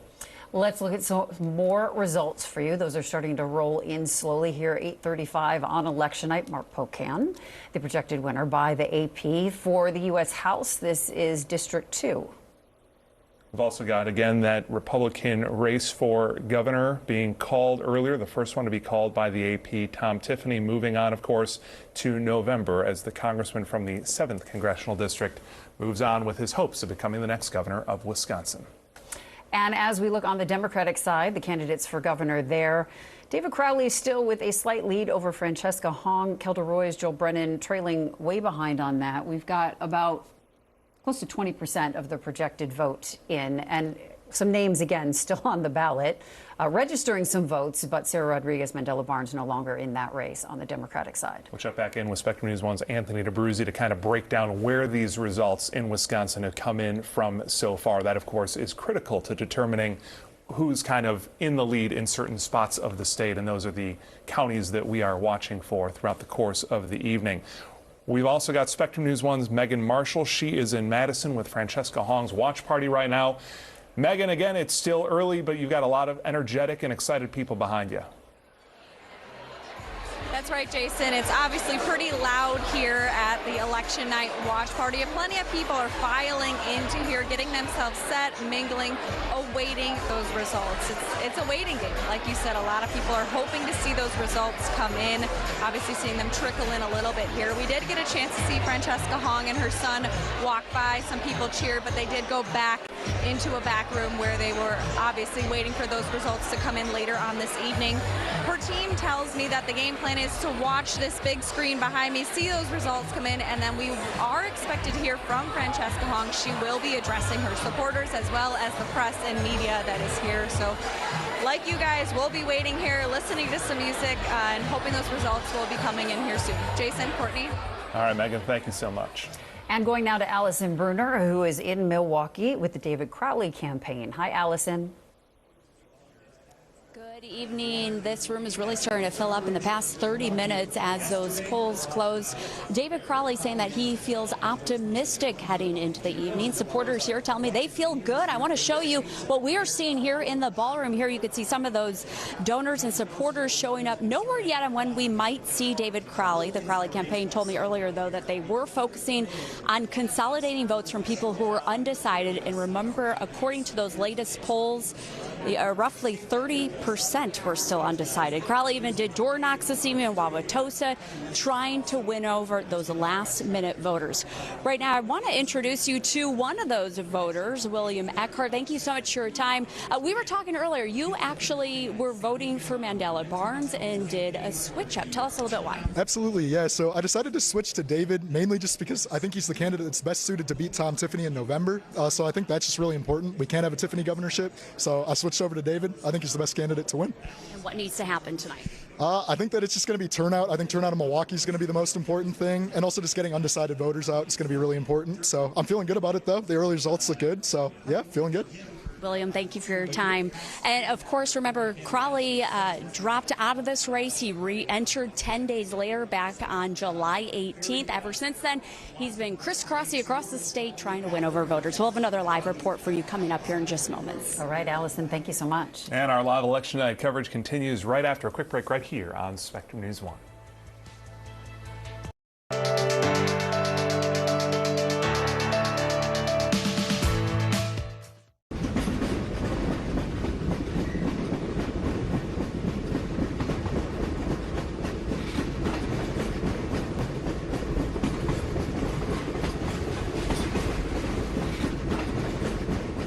Dennis has this ridiculous routine he does before every show. Before I go in the studio, I have to be mentally and physically and even spiritually ready for anything that Gary and Leroy might throw at me. You look at those 10. That's the got more color. Do you start to speak it? He paces uncontrollably back and forth. He is channeling his inner self to deal with Leroy now when we come in. It's taped. Why are you pacing?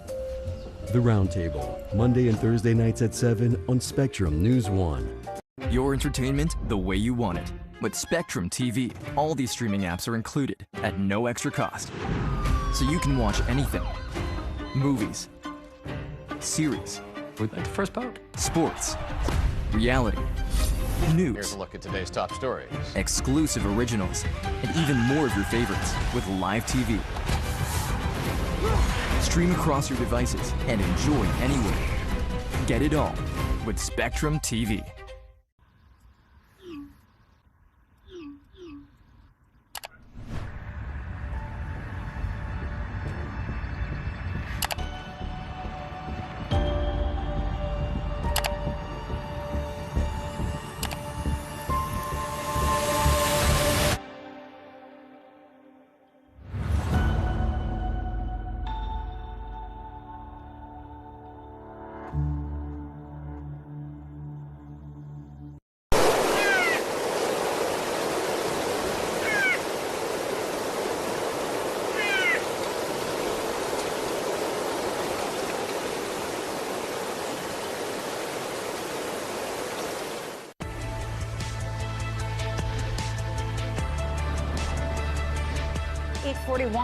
On election night here in Wisconsin. Thanks so much for staying with us here on Spectrum News 1. We already have a projected winner by the AP, Tom Tiffany. He will move on to November, winning his primary in the race for governor, and we are still waiting on his Democratic challenger.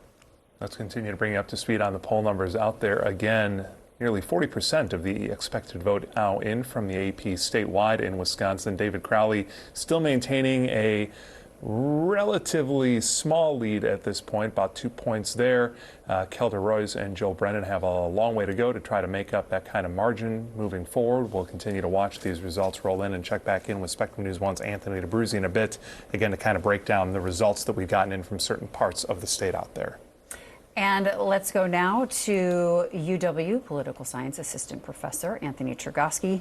UW La Crosse, I should say. Is he with us right now? Hello, there you are. I was asking earlier, what do you think about what does Tom Tiffany need to do? He is the projected winner and will face a Democratic opponent in November. He's very aligned with President Trump. Does that hurt him or help him? Yeah, Courtney, it's definitely a vulnerability for him because we know that in midterm elections, the party of the president typically struggles. That effect could be magnified for a candidate like Tom Tiffany, who is so closely aligned with President Trump and the MAGA movement. I think he has run a very strong campaign to this point, Tiffany has, by focusing on biographical messages and a very folksy appeal in the television ads he's put on the air. He's making all the right moves. But as we get closer to the November election, Democrats are going to be eager to connect him to President Trump and Trump's record. It is a vulnerability for him, especially if Trump's approval rating remains low or declines even further between now and November.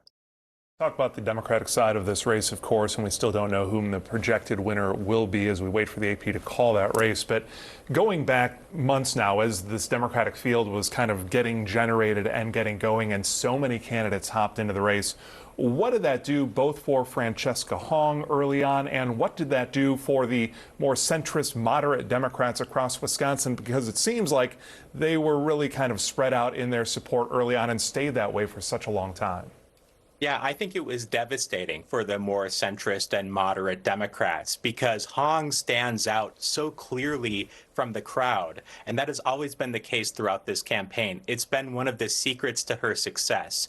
Had there been fewer candidates, I think this would have been a much tougher race for her. But there was such a muddle of all of those more centrist, or we might say traditional Democrats. And the crowded field, the fragmented field, really opened the way for her to stand out. So we've already heard a lot tonight about affordability, which has kind of been something you associate with Democrats right now, but we've also heard that from Republicans. Tom Tiffany's honed in on that. We heard Congressman Brian Stile tell our Alex Loroff that that's really what this is about. Who owns that message right now?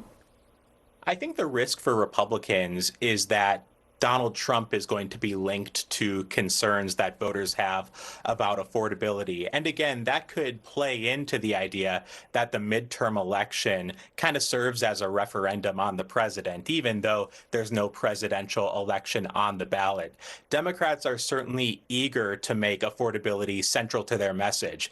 They learned the hard way how much affordability matters to voters because Democrats were punished in 2024 for President Biden's record on that issue. So Democrats are hoping to turn the tables this time around, and we'll see how successful they are at doing that and how successful Republicans are at fending off those Democratic attacks against them. Politico on Tuesday reporting that regardless of whomever wins this Democratic gubernatorial primary, Democrats plan to hold some sort of breakfast together in Middleton on Wednesday. And then there are already plans for some sort of a rally or event in Milwaukee with David Crowley potentially in attendance if he doesn't pull off this primary victory as Democrats work to come together following the primary out there. Does that work, and how does that look moving forward? I do think it's going to be very important for Democrats to unify. And I think these types of rallies can help. But perhaps more than anything, a negative campaign against Tom Tiffany could do the trick. Nothing unifies a party like a common opponent, or we could even say in this day and age, a common enemy. So I think Democrats will be very motivated to defeat Tom Tiffany, particularly because of Tiffany's links to President Trump. So I fully expect that Democrats are going to unify behind the nominee. The big question is those middle-of-the-road independent voters and which way they go in November, because that small group of swing voters can really decide those close elections that we're so used to here in Wisconsin. Is there the risk that if you have a Hong-Tiffany race in November, that working class Wisconsinites might look at that and say, there's no one here for me, I'm out? Courtney, it wouldn't surprise me if a lot of voters do sit out the midterm election, because we do always see that drop off in voter turnout when we compare a presidential election to a midterm election. But you alluded to a crucial question that we need to ask, or at least two crucial questions that we need to ask.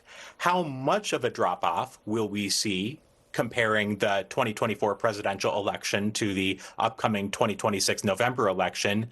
And of the people who voted last time but aren't going to vote this time, who are they? what are the characteristics of those who are going to drop out of the electorate this time around? It's a question that really could decide the election. All right, Spectrum News 1 political commentator for us from UW La Crosse, Dr. Anthony Chergosky. We appreciate the insight as always, my friend. We will check back in with you here in a little bit. And let's go to Anthony DeBruzzi. He's at the big screen. All the Anthony's here tonight for us. Which Anthony are we talking to? Anthony, hopefully you're going to break down this vote for us when it comes to the candidates on the Democratic side of the governor's race.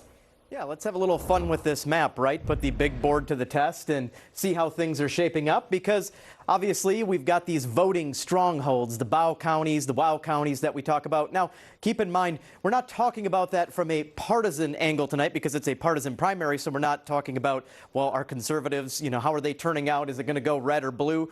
No, we're just talking about how these candidates are performing in these areas because things are split, and that's why you don't see red and blue on the map tonight. A lot of green and yellow, Packers colors. How apropos. Well, David Crowley is the green, Francesca Hong is the yellow. So we can start to kind of dissect and take a look at how these things are playing out. So as I mentioned, you've got the Bow counties. We'd be watching those in November. You got the WOW counties down in southeast Wisconsin that we're looking at there.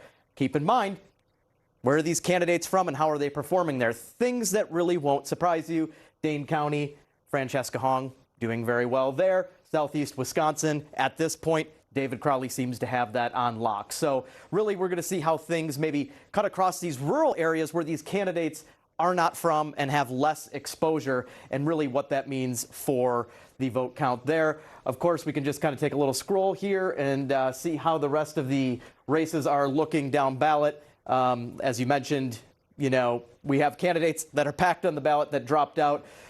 These are pretty much absentee voting numbers that you would expect coming in. Obviously, ballot spoiling was not allowed this go round, so they're locked in. And that's kind of what we're looking at with the latest trajectory there. Now, what I do want to talk about that we haven't so far this evening, especially now that Tom Tiffany is the projected winner in the Republican primary, is who might his running mate be? As you know, in Wisconsin, that's really up to the people. You don't get to pick your running mate as governor. So we've got two Republicans here in the mix right now, coming up on about 30% of the expected vote in, and David Varnum seems to be in the lead with that. So let's talk about these two guys for a moment.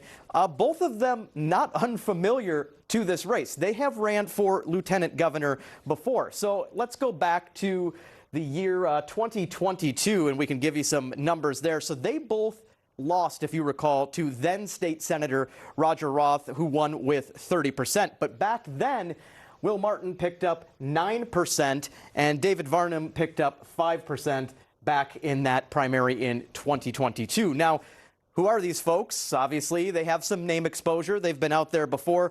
Will Martin, he works as a consultant, focuses on workforce development. He previously worked for Governors Thompson and Walker, believes affordability is the biggest issue. That's a big conversation we've had tonight on both sides of the aisle. He was officially endorsed by the Republican Party of Wisconsin. Then you've got Varnum. He's the former mayor of Lancaster, was a former congressional aide.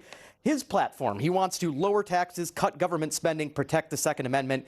He's got a couple endorsements, one from Wisconsin Family Action, another from Pro-Life Wisconsin Victory Fund. So that's what we're looking at on the Republican side. Now, on the big board tonight, what you won't notice is a Democratic primary for lieutenant governor, and that's because the only candidate in that race is the current Secretary of State, Sarah Rodriguez. Sarah Godlewski, Freudian slip there, covering the gubernatorial race. Affordability, housing, health care, the things you might expect are her top priorities. So that's kind of what we're looking at there. And since I did mention the Secretary of State really quickly before we go here, there is a Republican primary for that position that's fairly crowded.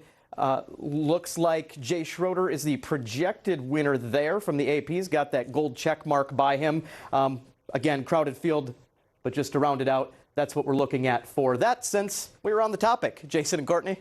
All right, Anthony, we'll be back. Thank you so much. Let's take a quick look, one last look here at the Democratic primary results as we continue to wait for the AP to potentially call a projected winner in this race, and that might not happen at this rate now for a very long time, as we're nearing 50% of the expected vote now in, and it is a very close race at the top with David Crowley and Francesca Hong sitting 1 and 2, at least for now. We'll take a quick break. We'll see how these numbers shake out over the next half hour or so and see where things go from here for Democrats across Wisconsin.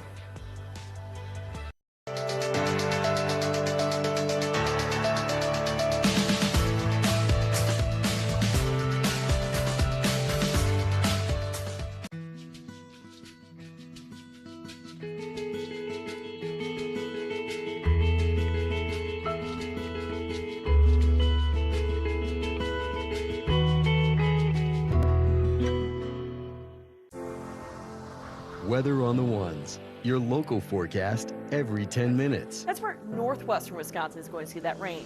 Bringing you accurate information from your trusted weather experts whenever and wherever you need it. We want to make sure that you're staying safe and weather aware. Your community, your weather, every 10 minutes. Wisconsin's calm in the storm. That's our commitment to you. Weather on the Ones on Spectrum News 1, exclusively on Spectrum. Spectrum Business delivers commitment with every connection across the country. So where are we now? Well, we're in Albany with reliable fiber-powered internet, so this vet stays connected to what matters. And in Dallas, we're powering this factory with AI infrastructure that keeps them a step ahead. In Sylmar, cinematic ambition meets a custom-built network. We turn service into partnership. Spectrum Business. My name's Stacy, I'm 57, and I was adopted in 2020. One teen can come in and make you look at life in a whole different way. You know, he's my father, so I look up to him a lot. If I can be 10% of the man he is, I'll be a happy person for sure.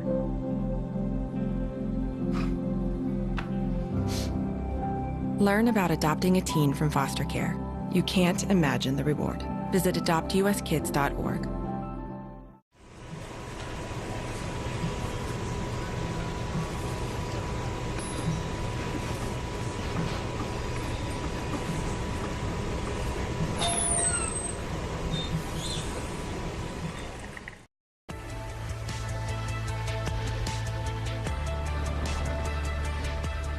Welcome back to our live team coverage of election night in Wisconsin. 8:54. The AP just calling this race, of course, for Democratic incumbent Gwen Moore taking on Amy Donahue there. The AP calling the race. Moore sitting at more than 70% of the vote there, with just shy of 72% of the expected vote now in. Gwen Moore winning the primary, moving on to November. So another high-profile race, Wisconsin's 3rd congressional district on the Democratic side. And this is a district, the 3rd, that Democrats feel is most volatile to help them flip the House, that they could get a win here in Wisconsin. We've got Rebecca Cook, who ran 2 years ago and narrowly lost to incumbent Derek Van Orden. She is ahead of Emily Berge. We've got about 45% of the expected vote in at this hour. Fascinating to watch. A lot of eyes across the country watching this race play out, as well as they anticipate a Cook-Derek Van Orden matchup again in November. Spectrum News 1's Rhonda Fox back with the Cook campaign in Eau Claire there. Rhonda, how's the campaign feeling this evening? Well, Jason, I'm in Eau Claire at Rebecca Cook's watch party, and I want to let you get a shot of the crowd. Now, believe it or not, most of the crowd is actually outside, but the room is filling with anticipation as Team Cook awaits results. It's down to 2 candidates, Rebecca Cook and Emily Berge. Emily Berge has 8 years of local elected experience, including 3 years as president of the Eau Claire City Council. Cook is a former political fundraiser, business owner, and waitress. Berge is considered the underdog to Rebecca Cook. Now, Cook is hoping to once again face Republican incumbent Derek Van Orden. This is Cook's 2nd time running against Van Orden. In 2024, he defeated Cook. Cook talks about the hard work in her 16-month campaign. We've been doing this work for over 16 months when they got into this race back in March of last year, and we're excited to leave it all on the field today and finish what we started. I'm hopeful to be our Democratic nominee, and I think it's going to be important, no matter what happens with election results tonight, that we all come together to focus on defeating Derek Van Orden. Now, Cook's opponent, Emily Berge, is watching results right down the road at Plus. Both Cook and Berge pledged to support the winner of this primary. Reporting live in Eau Claire, Rhonda Fox, Spectrum News. All right, Rhonda, waiting on those numbers. Thank you. I've got a hunch Spectrum News 1 is on in the corner of that room that Rhonda was just in there. A lot of folks happy to see themselves on TV. So hello to everyone out there in Eau Claire right now. According to pollsters and analysts out there, the 3rd District, of course, still leans Republicans, although the gap has closed somewhat as of late. Yeah, as we said, Republican Derek Van Orden running for re-election there. He's almost guaranteed to advance to the general election. No numbers on that yet, but it was, I mean, he barely won, about 11,000 votes 2 years ago against Rebecca Cook. Van Orden campaign not holding a watch party tonight, but our Charlotte Scott spoke with the representative just before the polls closed. Charlotte, what's he saying about tonight's election? Yeah, Jason and Courtney, you know, tonight was really about finding out who he's going to go up against in November. Democratic voters, as Rhonda was showing you there, will decide who their candidate will be to take him on. Van Orden is running for a 3rd term in Congress. He was first elected in 2022 and narrowly beat Rebecca Cook to keep his seat in 2024. And he knows this race is going to be a tight one again. Here is what he had to say just before the polls closed. I lost to Ron Kind by 10,000 votes. I won, beat Brad Pfaff by 11,000 votes. I beat Rebecca Cook by 11,000 votes. This was an 11,000 vote race. So one of those was off cycle, one was presidential. And don't be confused. President Trump is on the ballot. He is 100% on the ballot. And you heard it there from Van Orden. Donald Trump is on the ballot, but it's an interesting quote because the latest Marquette poll shows Trump polling at about 40%. So his poll numbers aren't that high. The other thing Derek Van Orden is going to try to do in this race is tie Rebecca Cook, if she wins the Democratic primary, to Francesca Hong. Again, that top of the ticket race is going to come in here and be a major conversation in down ballot races as we see how this all turns out going into the end of the night and as they start their campaigns into November, how that governor's race is going to impact down ballot races like this one for Van Orden.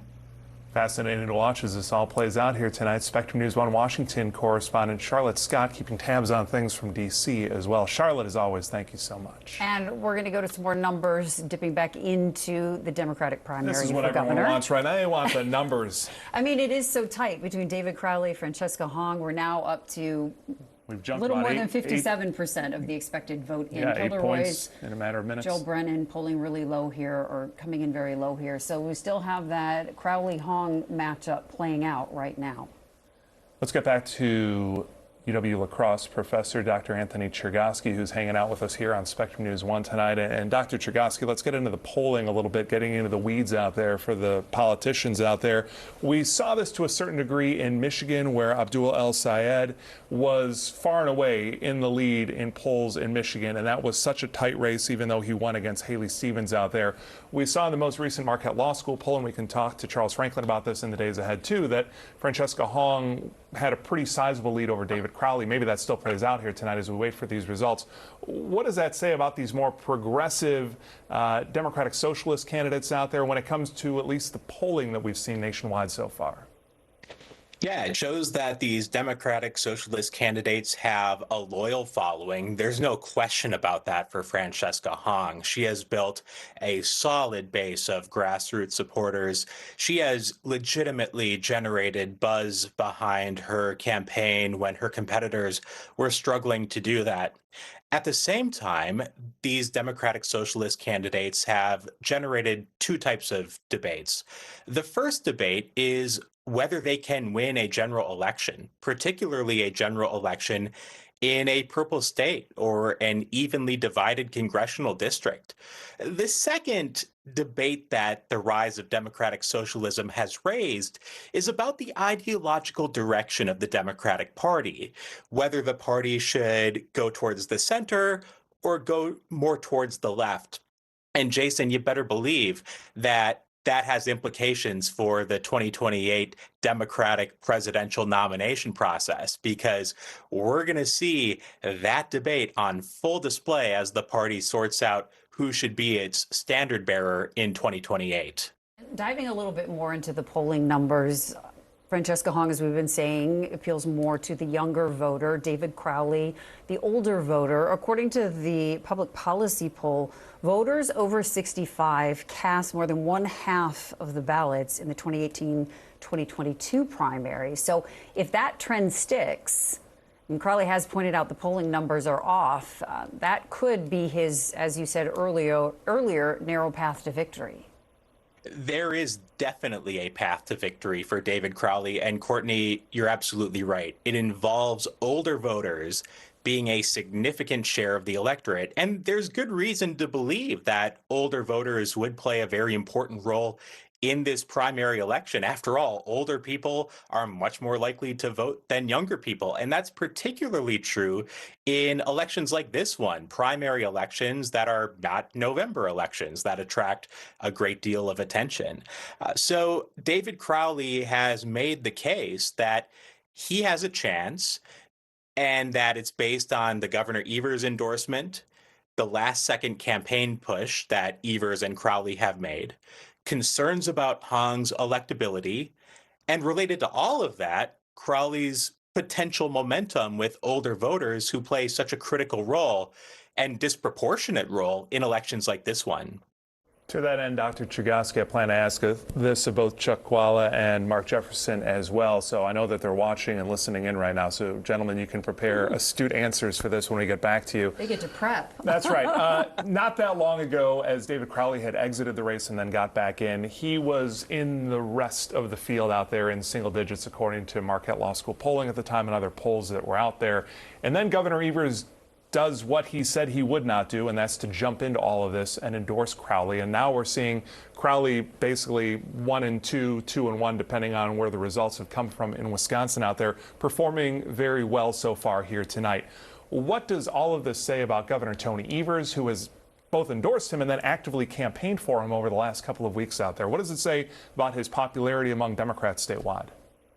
Yeah, I mean, Evers is a very low-key politician. He is not the flashy type, but it's worth remembering that Democratic voters in Wisconsin really like Tony Evers.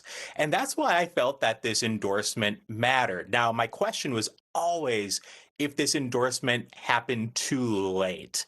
And that remains to be seen. But I think any of these candidates in the Democratic field would love to have the Governor Evers endorsement, made especially dramatic, Jason, by what you noted. It was unclear if Evers was even going to endorse in this primary. So his last-minute endorsement of Crowley, I think, really shook up this race and gave Crowley a legitimate chance to defeat Francesca Hong.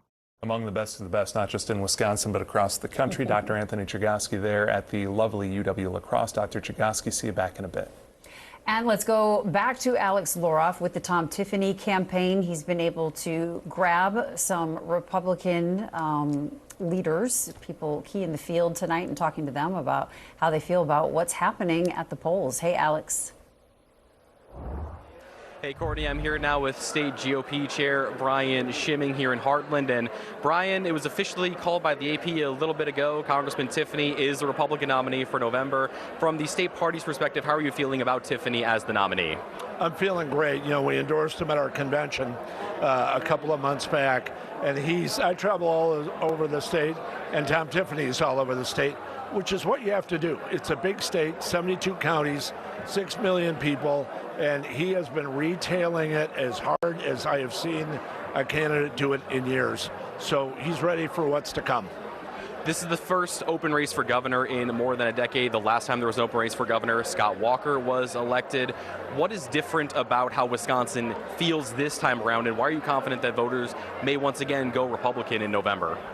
What's interesting is we have had 13 races in 26 years in Wisconsin that have been decided by less than 30,000 votes. That's statistically almost impossible. So we've had a lot of close races. But we've also had a lot of success the last couple of years, re-electing Ron Johnson after they dropped $100 million on him. Of course, President Trump winning Wisconsin, only the second Republican to do it in 40 years. So we know what it takes to win, and a big turnout helps us. So we're hoping for a big turnout. There's a huge contrast between Tom Tiffany and his radical opponents. So we're happy for it. When it comes to those opponents, what are your thoughts on the Dem field? I know things are still up in the air right now on who the nominee will be, but your thoughts in general on who that opponent could be for Tom Tiffany in November? Well, certainly what we've seen in the polls in the last couple of weeks is Francesca Hong, who's the Democrat socialist, leading in those polls. But really, I tell everyone, whether it's her or David Crowley, no matter who it is, there's a very clear choice between Tom Tiffany and them. And the Democratic Party, as the Marquette poll has now shown, has veered almost 15 points to the left in the last 15 years. So they have got more and more liberal as the state has been more moderate to conservative. So I'm excited about that contrast. And those Marquette polls have also recently shown that President Trump's approval rating still not that strong in Wisconsin at this time. Is there any concern about the president endorsing Tom Tiffany when maybe he doesn't have the best approval rating at the moment here in the state? No, not at all. I think if you would have seen that, or if that was the case, it would have shown up already. We don't see it in our internal polling. And so Tom Tiffany, this is going to be a state race. This is going to be a Wisconsin race. The Democrats, all the liberals will try to nationalize all the issues. But the bottom line is, how are we going to have a better state? We're going to do it by controlling taxes and spending and regulation, allow people to have good schools, be able to afford homes, and do the things that everyone wants to do every day. That'll be the difference between Tom Tiffany and his radical opponents. If we talk about that, and those are the issues in front of the electorate, Tom Tiffany is going to be the next governor. Brian, that's all the time we have for you. Thank you so much. We appreciate it. Thanks for having me. Jason, Courtney, back to you in the studio. All right, Alex, thank you so much. All right, let's get you back to Milwaukee now. And Democratic gubernatorial candidate Joel Brennan speaking in downtown Milwaukee tonight. Let's listen in live.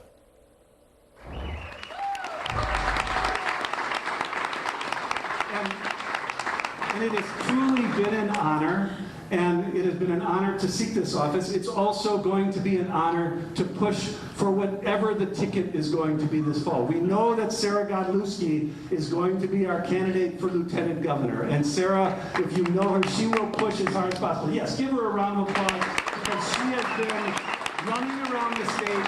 She is poised to be a great partner on whatever ticket we have this fall. And whoever it is that is going to be at the top of that ticket, that person will have my full-throated support. They'll have whatever support I can provide, because we know how high the stakes are this fall. We know that we can't let Tom Tiffany and Donald Trump do what they have done nationally in Wisconsin. We know that the stakes are high.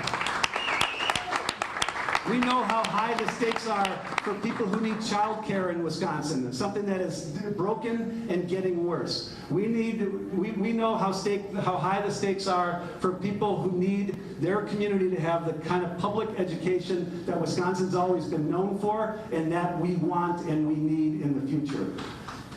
We need a Wisconsin, we need to be in a position where Wisconsin can give kids who are the age of these kids a pathway to owning their own home, not to wait until they're age 40, but to be able to do that as soon as possible. That's the Wisconsin we want to create.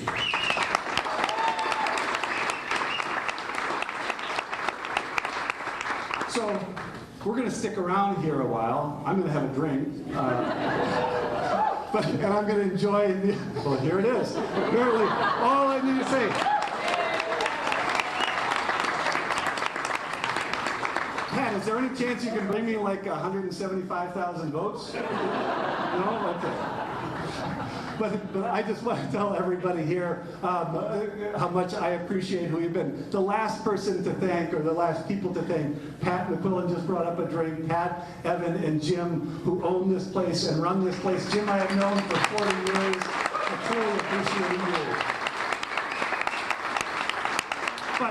But again, my last thing to tell you is, so today is the end for this campaign for me. It's the start of the fall campaign in Wisconsin. We need to elect Democrats. We need a governor who's a Democrat. We need to elect a majority in the legislature, in the state Senate, in the state assembly, because the stakes are so high. We need to be able to do things, hit the ground running and solve problems for people in Wisconsin starting in January. So I know that I am going to work as hard as I can for our nominee, for our ticket. I know you are committed to doing the same thing, but I just want to pause for a second and tell you how much I have appreciated you being along this journey with me. All of you. Thank you very much.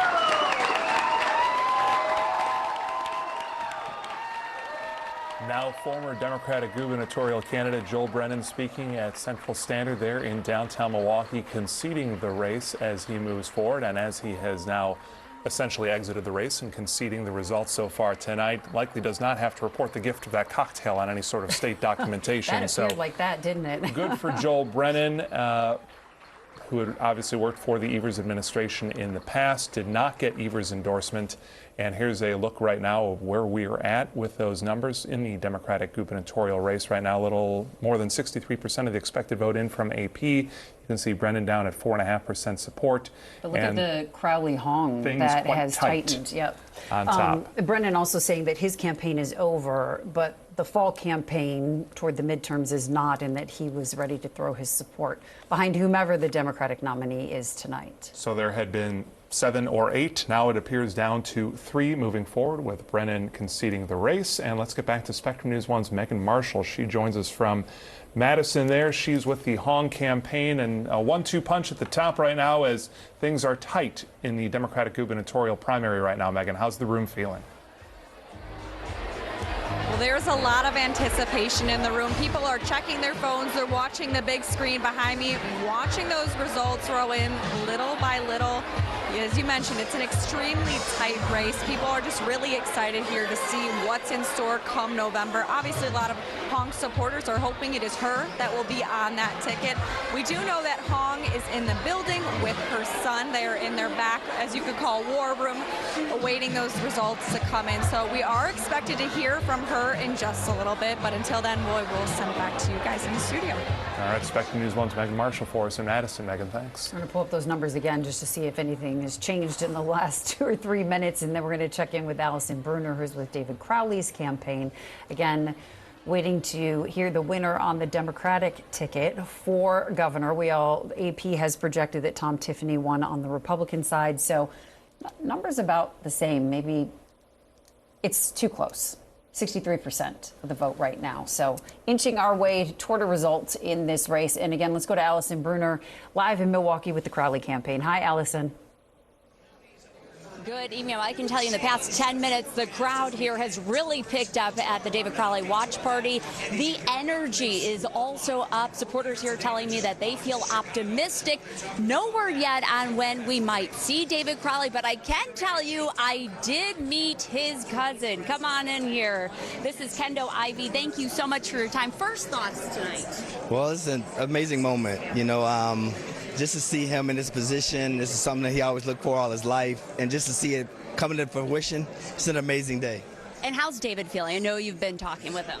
Well, David is exhausted, by the way. I mean, he's been on campaign every day, all day. I just called him the other day and was seeing what he at home. He's like, man, I'm running for governor, man. So he's on the road constantly. I mean, so he's obviously tired, but you can see the excitement in his voice. And you were telling me when you guys were kids, you have been calling David Crowley governor since you were a kid. Oh yeah, we've been calling David governor as long as we can remember. There was some charisma about him growing up that it was just, I don't know what made it. We never had anyone in our family of any form of politics, so it's kind of weird that we came up with governor, but we've been calling him governor since we can remember. All right, Kendall, thank you so much for your time this evening. We really appreciate it. Thank you, and have a good one. And I should also mention, moments ago, Milwaukee Mayor Cavalier Johnson also just showed up. As you can see, though, behind me, the crowd is really starting to pick up here, as well as the energy. We'll bring you another live report coming up in just minutes. All right, Allison, late start, but they're getting things rolling there now. Thank you. All right, as we continue to wait for updated results in this Democratic gubernatorial primary, let's get back to our partisan analysts now, Mark Jefferson and Chuck Walla. Chuck, we talked about this with Dr. Chagosky earlier. Just how popular is Governor Evers among your fellow Democrats out there, and how much did his support so far help with where Crowley is, at least at this point on this Tuesday night?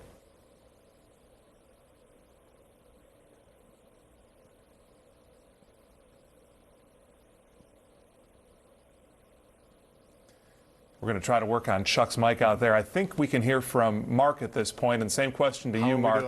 How popular is Governor Evers across the state of Wisconsin, of course, even though he's not running? And what has his support meant for Crowley and those early returns so far this evening?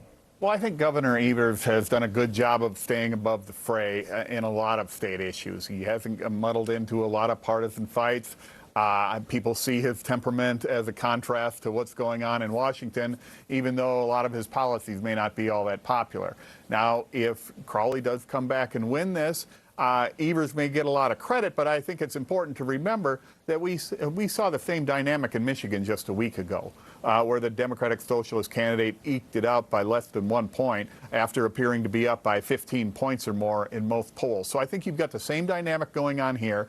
You probably had a lot more scrutiny with Hong than even the Michigan Senate nominee had going into his primary.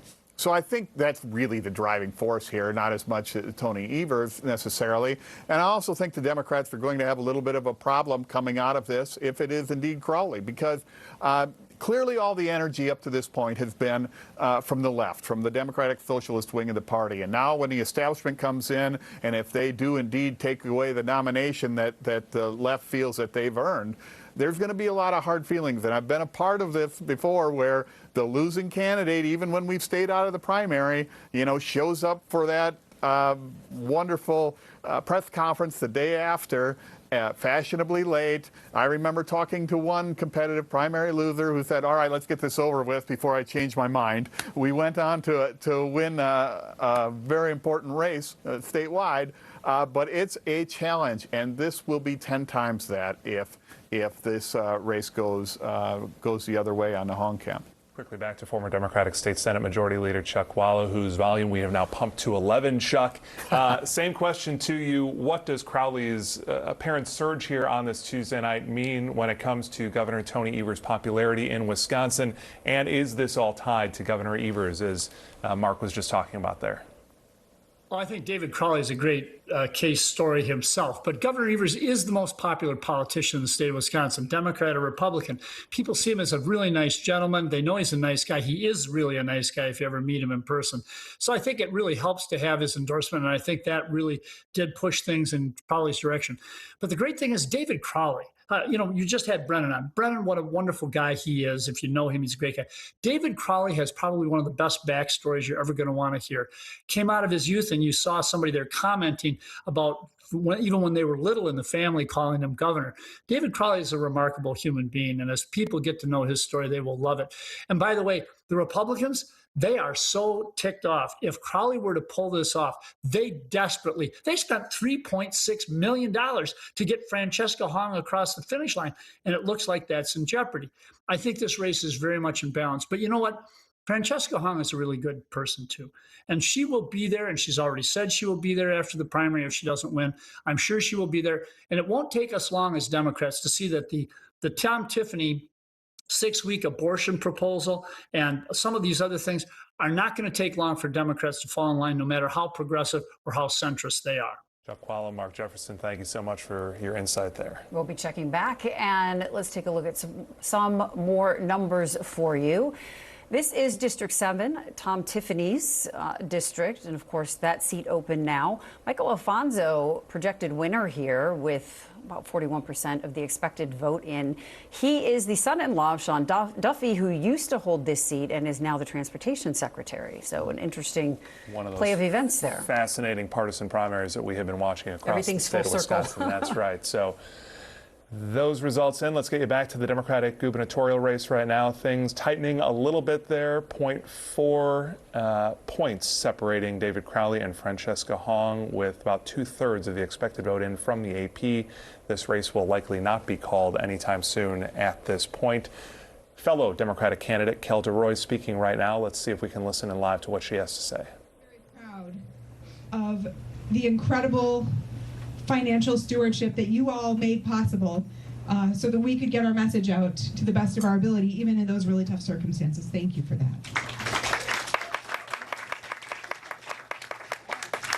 We also had over 500 volunteers around the state that were actively involved in doing things every week, sometimes every day, We've had 29 interns on this campaign. Wow. Yes, doing amazing work. And some of them are here, so please, amazing interns, raise your hands so that everyone can give you a shout out.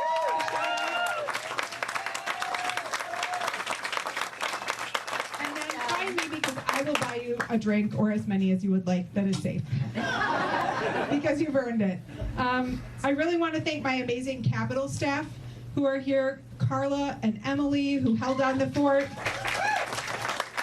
And my amazing ride or die Chief of Staff, George Gillis, who has forgotten more about politics than I will ever know. And of course, my amazing campaign staff. Yes. That have helped us on this journey. Jasper and Kevin and Jalen and Matthew and Maddie. Thank you so, so much. I will also buy you drinks. And I have to thank my family. And I'm going to start with my book club because they really are my family. And I'm not going to tell you the name of our book club because that would be a scandal. And we have run a scandal-free campaign. But my absolute number one life hack advice for anyone, unsolicited, is get yourself a book club. Because they are the ones who are going to make your life rich. Thank you. And thanks for letting me come, even though I didn't read any of the books this year. I will remedy that, I promise. I want to thank my sisters. I am the eldest daughter. I'm the oldest of 4 girls, and my sisters are just amazing.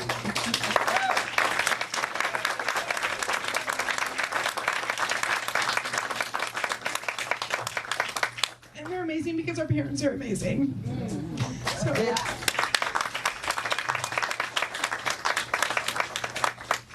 and 4 of them are here tonight. But if I say their names, I will not be able to stop crying. So forgive me. But they know who they are.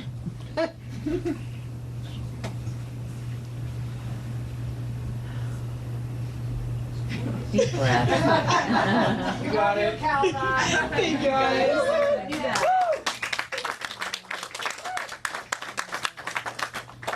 These kids, and the 2 that are grown, are the funniest, most amazing, patient, incredible people in the world. And I can't believe I get to watch them grow up and help them. And they are the reason that all of us need to band together to build the better world that they deserve and that every child in this state deserves.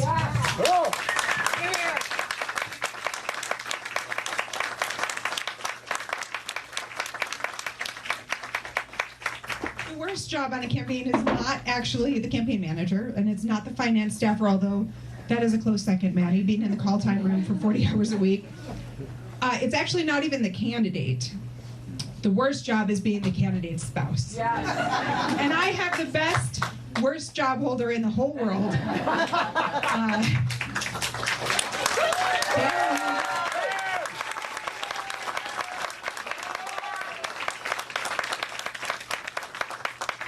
A couple of days or weeks ago, I don't really remember time during this crazy campaign, but he said to me, "How are you so calm?" And I said, "Well, you're freaking out, so I don't have to." And we have really managed that division of responsibility fairly well, but I am looking forward to forcing our kids to eat vegetables and setting a popsicle per day limit. Sorry, kids. That is coming to a home near you.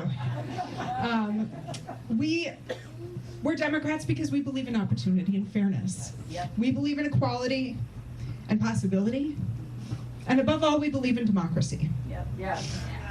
And throughout this campaign, I have done my best to share a bold vision for a government that works for all of us, that fights for workers, that uses the tools of democracy to build a more just world. A world with higher wages and lower costs, and a world that protects our rights and freedoms. And working together, we have actually made incredible progress in this state over the last 15 years, putting ourselves in this position where we have flipped the Supreme Court, we have ended the egregious gerrymander that Republicans put in place to keep power unfairly and silence voters, And now, because of the generational work of so many people in this room and around the state, we are now on the verge of a potentially transformative era in our state. And we are going to continue that work to unite our pro-democracy coalition, whoever is going to be leading that, and to reject Tom Tiffany and Donald Trump and their vision of a corrupt and lawless authoritarian regime that only serves billionaires and big corporations. We will reject that right here in Wisconsin. And something that I have learned as I have been doing this work as an activist and a legislator and an advocate is that every single election, win or lose, the work isn't over. You know, you never really fully win and you never really fully lose, because our work has to continue, whether we're holding accountable the elected officials that we are cheering on to make sure that they're actually delivering more affordable health care or the best public schools for our students, or whether we're fighting like hell to make sure that the right candidates get elected and that people's right to vote is preserved. And that's a very serious fight that we're in right now. But above all, we are in this to make sure that we can save our democracy nationally and do our part in Wisconsin to build the more progressive future that all of us deserve. Democracy is always worth fighting for. And we are in the fight of our lives for this democracy and for our children's future. And speaking of our children, I remembered that I also need to thank WEAC. Every teacher in this state, thank you for standing with me, and thank you for standing with our children every single day, every day. Over the next 84 days, and for as long as I am able, I will be in this fight alongside all of you. I know that we can do it. We will defeat Tom Tiffany. We will flip the state Senate and the state assembly blue, and we will continue that work until we build that more just and beautiful world together. Thank you so, so much.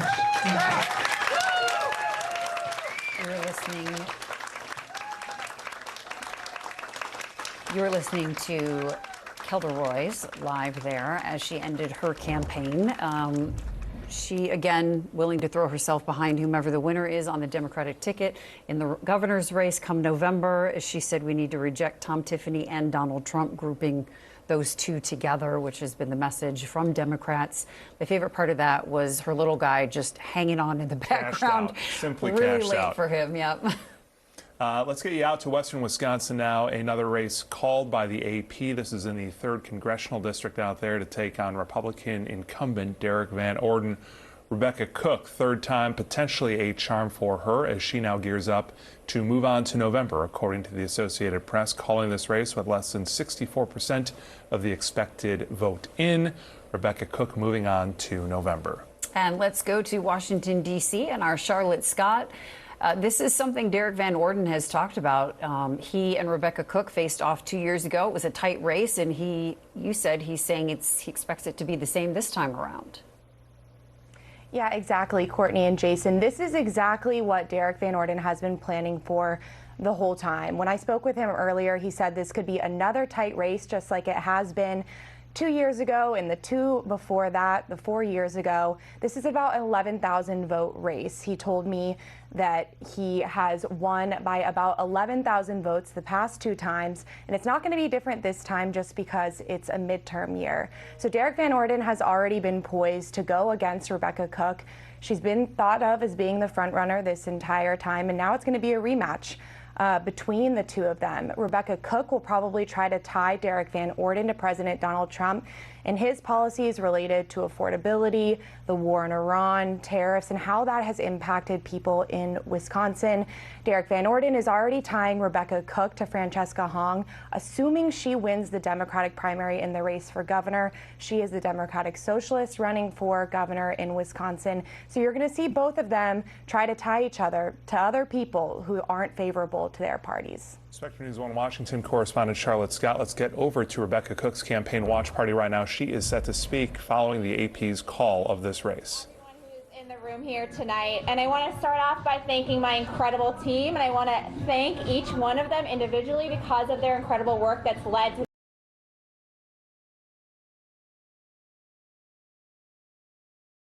Robert, Harry, and Emma. You guys are the oil that makes this machine run. So thank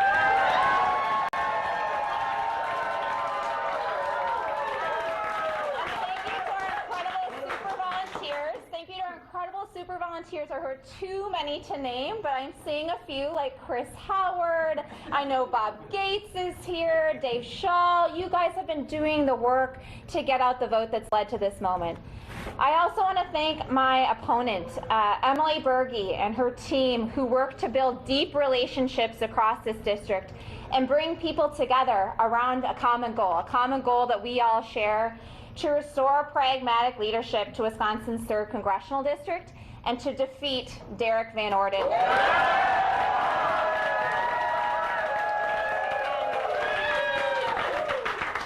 I really look forward to us unifying around that shared common goal tomorrow. Yes. Yes. This moment is truly for the people. The coalition of small business owners, healthcare workers, educators, farmers across this district with whom I built trust over time. We need more working class people to represent us in DC who aren't so far left or so far right, but want to work across the aisle to actually get things done.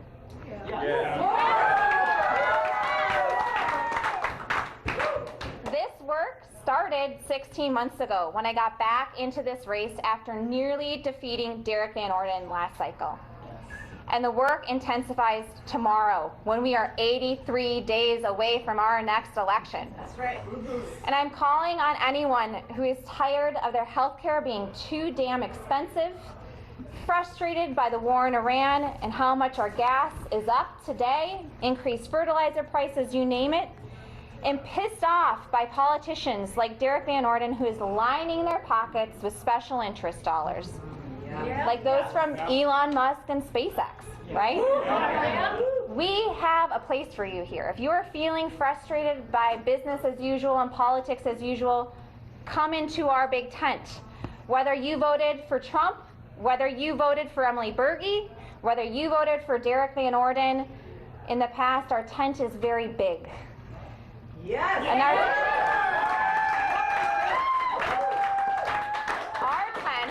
our tent is squarely focused on lowering costs, combating corruption, supporting small businesses, bolstering agriculture, and building an American dream that we can actually grasp. And look, and here's the thing I'll say, and I'm just so grateful to look at all of these faces that I know and love so much from so many different parts of my life and so many different parts of this district. But I want to know the people that have been knocking doors, we've been knocking doors like crazy for the last months, weeks, years. I don't want to just know about the issues that are keeping you up at night. I want to know about the things that are getting you out of bed in the morning. What are we working for? What is worth fighting for? What is giving you hope in these hard times? Those are those hopes that you think about are what the next 83 days are for. And I need you with me in those. So thank you for your support, and thank you all for being here tonight, and let's go win!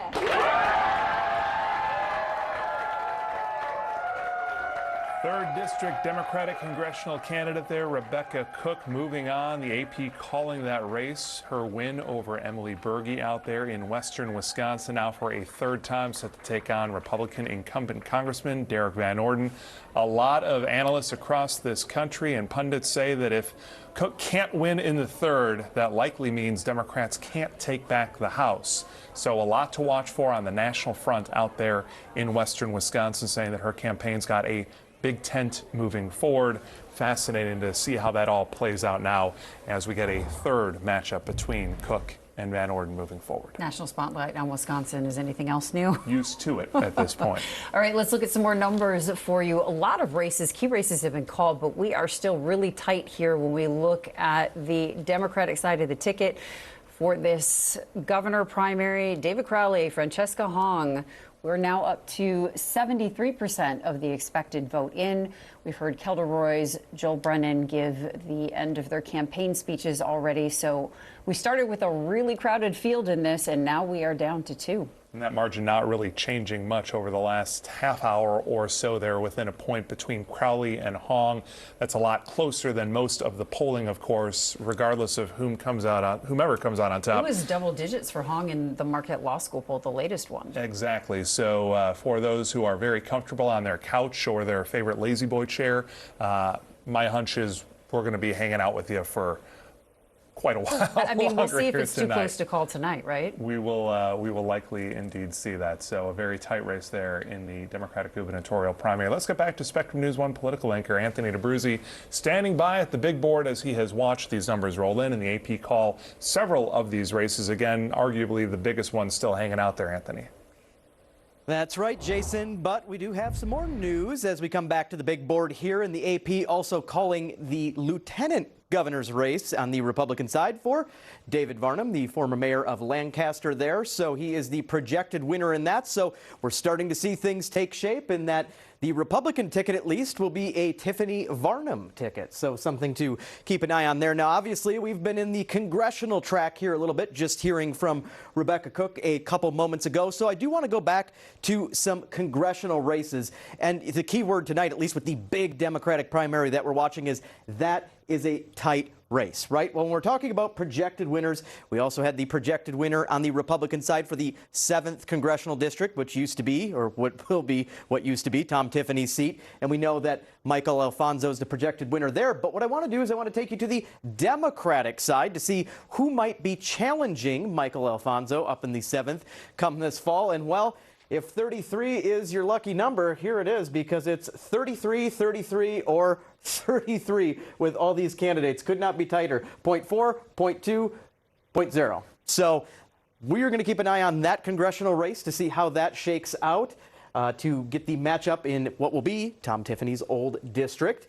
But there's some other congressional races I do want to touch on. Earlier in the evening, we talked about the 4th congressional district and Gwen Moore on the Democratic side being the projected winner there once again. Not much of a surprise, but there is a Republican primary there, and we also have a projected winner in that one, and that is going to be Tim Rogers. And Tim Rogers might be a little bit of a household name in that congressional district. A little bit about him. He's a Milwaukee native who has ran in every election for these 4th congressional districts since 2018. Works delivering gift baskets and newspapers for 2 local businesses, supports universal school choice, criminal justice reform, and improving access to clean water and lowering taxes. So that's how that race is shaking out. He will face Gwen Moore in November.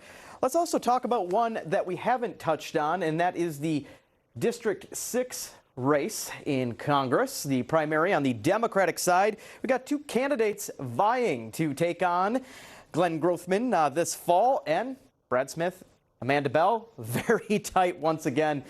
These Democratic primaries are really about as razor thin as you could possibly get. Just a little bit about these folks. Brad Smith, U.S. Army National Guard veteran, software company leader.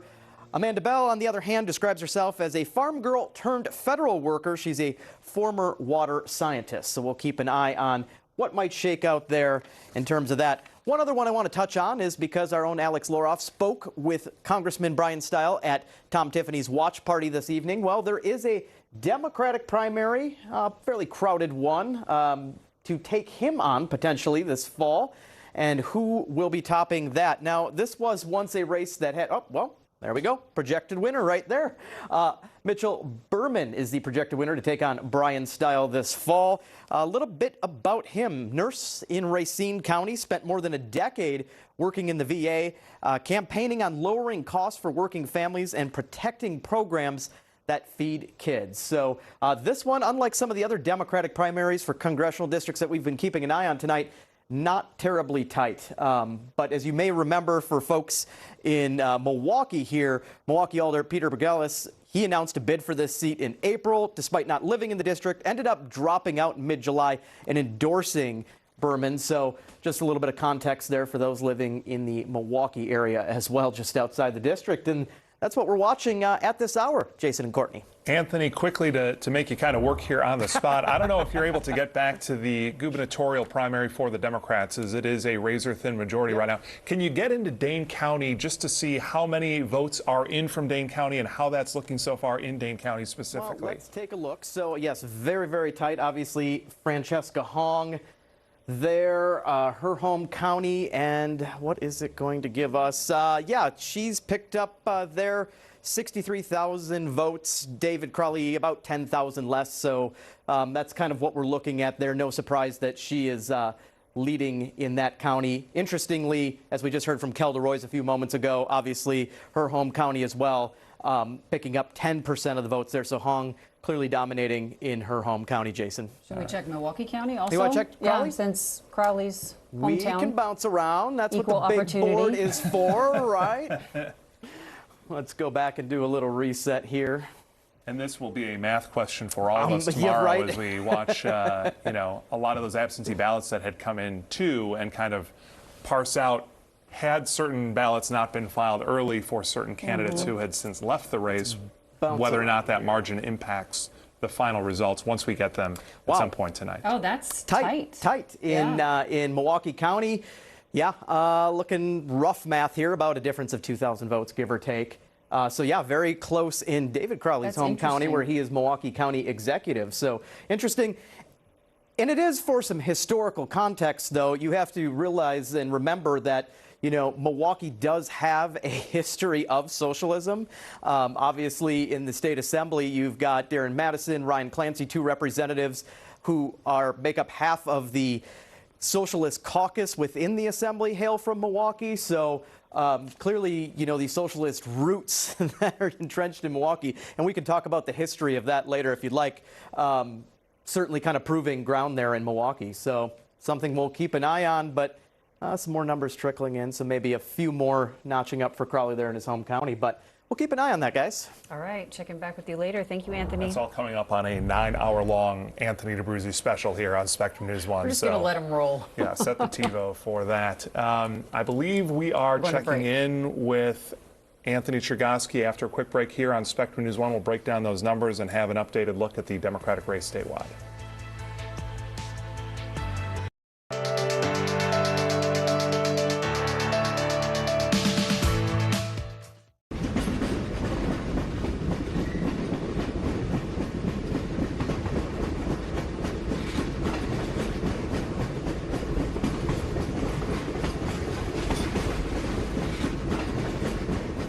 Dennis has this ridiculous routine he does before every show.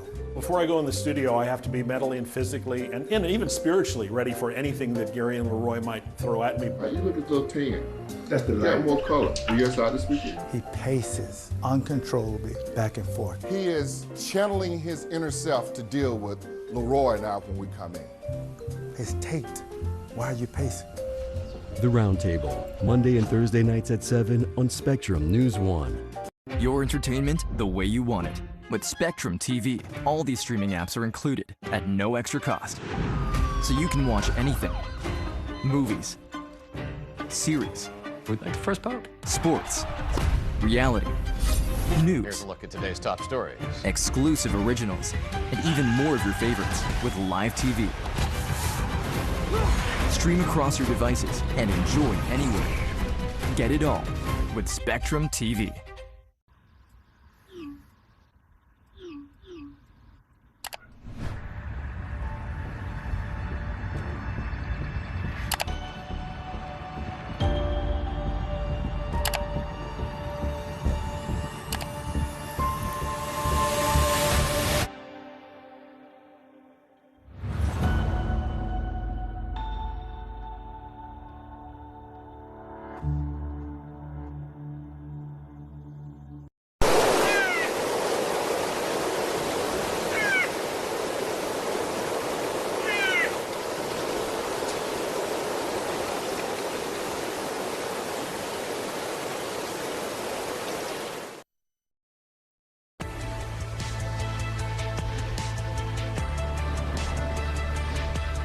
With us here on Spectrum News 1 and our live election night coverage in Wisconsin. And looking at that Race on the Democratic side for governor. We've got Kelda Roy's Joe Brennan out. They've conceded.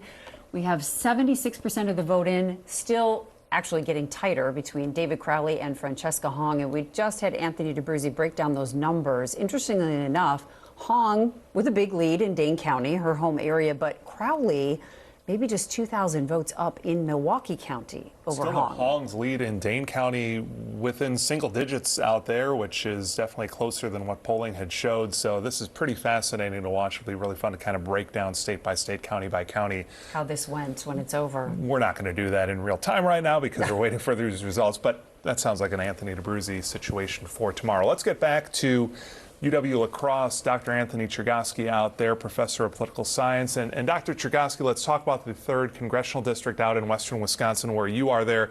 These are the results as of right now. The AP calling this race for Rebecca Cook. As we had mentioned, the Democrat now set to take on Derek Van Orden a 3rd time. But look at Emily Berge's numbers there, a relative political newcomer, of course, the former president of the Eau Claire City Council.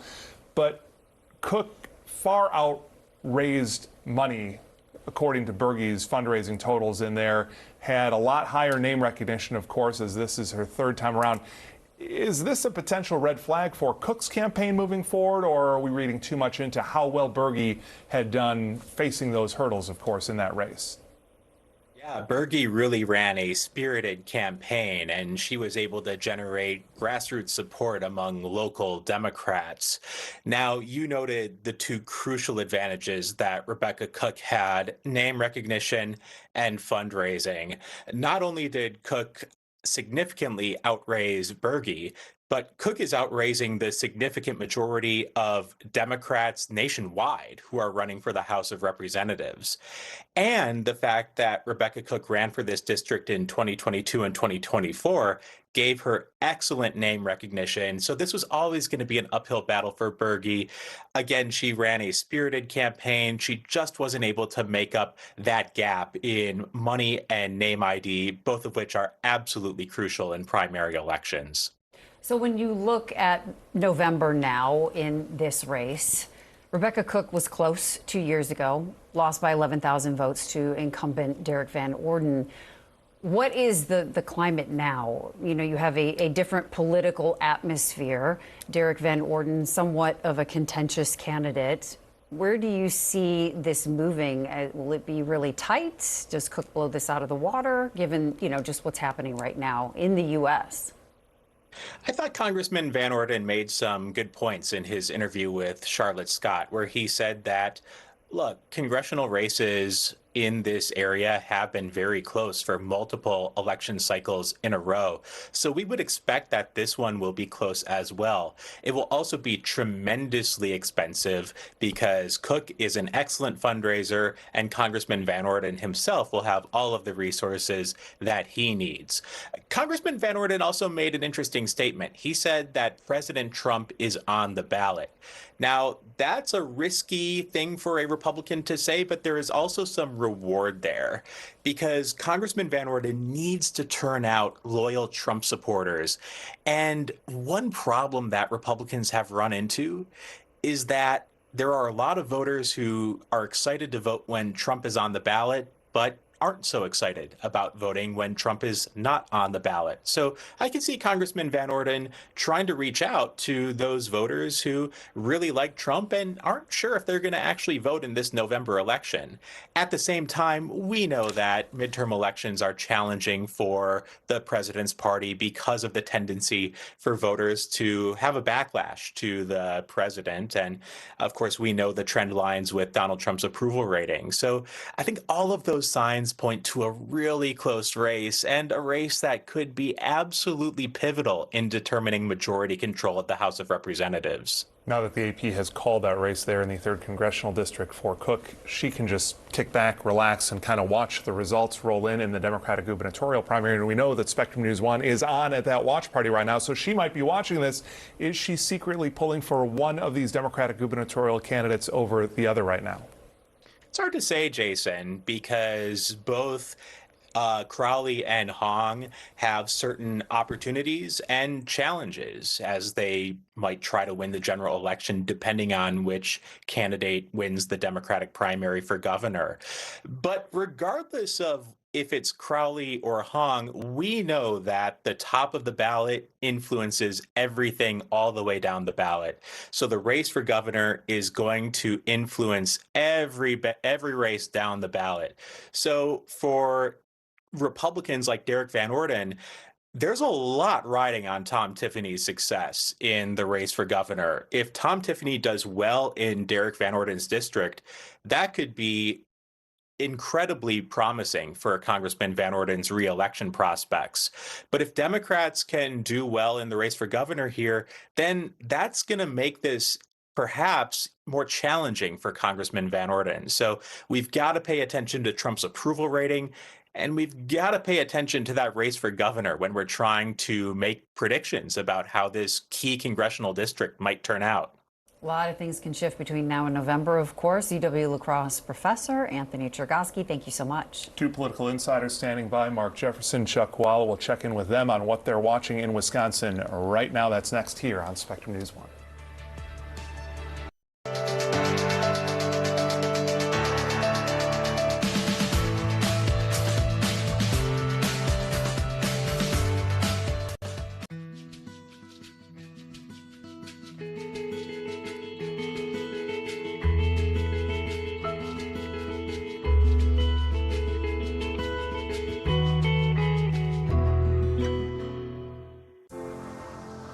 Weather on the Ones, your local forecast every 10 minutes. That's where northwestern Wisconsin is going to see that rain. Bringing you accurate information from your trusted weather experts whenever and wherever you need it. We want to make sure that you're staying safe and weather aware. Your community, your weather, every 10 minutes. Wisconsin's calm in the storm. That's our commitment to you. Weather on the Ones on Spectrum News 1, exclusively on Spectrum. Spectrum Business delivers commitment with every connection across the country. So where are we now? Well, we're in Albany with reliable fiber-powered internet, so this vet stays connected to what matters. And in Dallas, we're powering this factory with AI infrastructure that keeps them a step ahead. In Sylmar, cinematic ambition meets a custom-built network. We turn service into partnership. Spectrum Business. My name's Stacy, I'm 57, and I was adopted in 2020. One teen can come in and make you look at life in a whole different way. You know, he's my father, so I look up to him a lot. If I can be 10% of the man he is, I'll be a happy person for sure.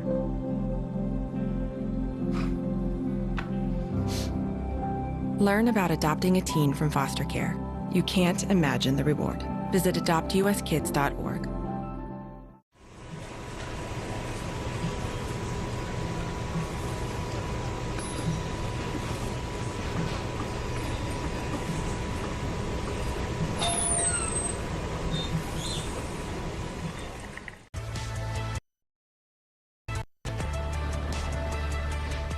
Welcome back live to Election Night in Wisconsin. Our team coverage rolls on, and Courtney had asked if I need cheaters earlier this evening. I might start to need them now. Look how close these numbers are getting in the Democratic primary in the gubernatorial race there.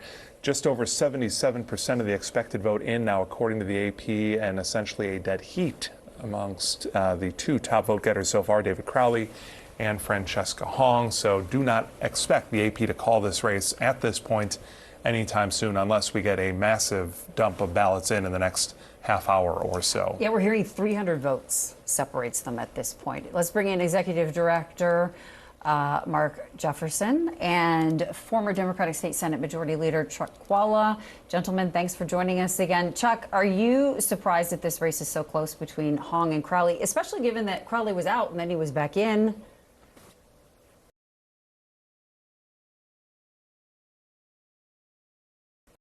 The canary in the coal mine here was what happened in Michigan. There was supposed to be a 10, maybe 15% margin for the progressive candidate over there, and it did not materialize. They ended up with about a 1% margin. So I think when you saw that, and this is what I said to a lot of people, I said, if Crowley's going to make it, it's going to have to be something like what happened in Michigan, only on a bigger level. And that's where we're at.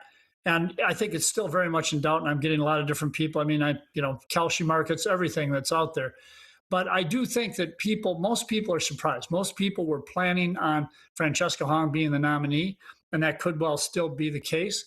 But I think it shows you what a strong campaign Crowley managed to mount in a very short period of time with the support of Governor Evers.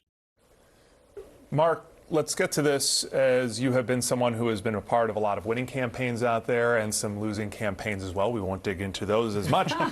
But let's talk about for a race like this, when the Democrats are talking about unity coming out of it, regardless of whomever wins, and not necessarily about this race specifically, but when you have been a part of races that have been down to the wire like this before, where clearly there is a staunch divide, basically 50-50 on either side, is it harder for those candidates to come together after things are that tight, or does that even matter?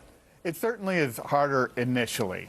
I think the stakes are such, and we are so polarized, that we still have 84 days to go for them to put it together. In all honesty, I think at the end of the day, you're going to see Democrats coalesce quite a lot. I have to tell you, as I look at what's been going on the Democratic side, there are a lot of parallels in terms of the dynamics between what's going on right now in the Democratic Party versus what was going on in the Republican Party in 2016, where you had this insurgent that people didn't take seriously at first, and then all of a sudden he's surging to the lead and not giving it up, and everybody's wondering how they're going to get the nomination away from Donald Trump, and it's just not going to happen. But and so he goes on to win, and win big. But here, it's a little different in the sense that she's not putting it away, and the establishment, so to speak, is really making its move here. So it could be even more difficult than it was for us to put all the pieces together.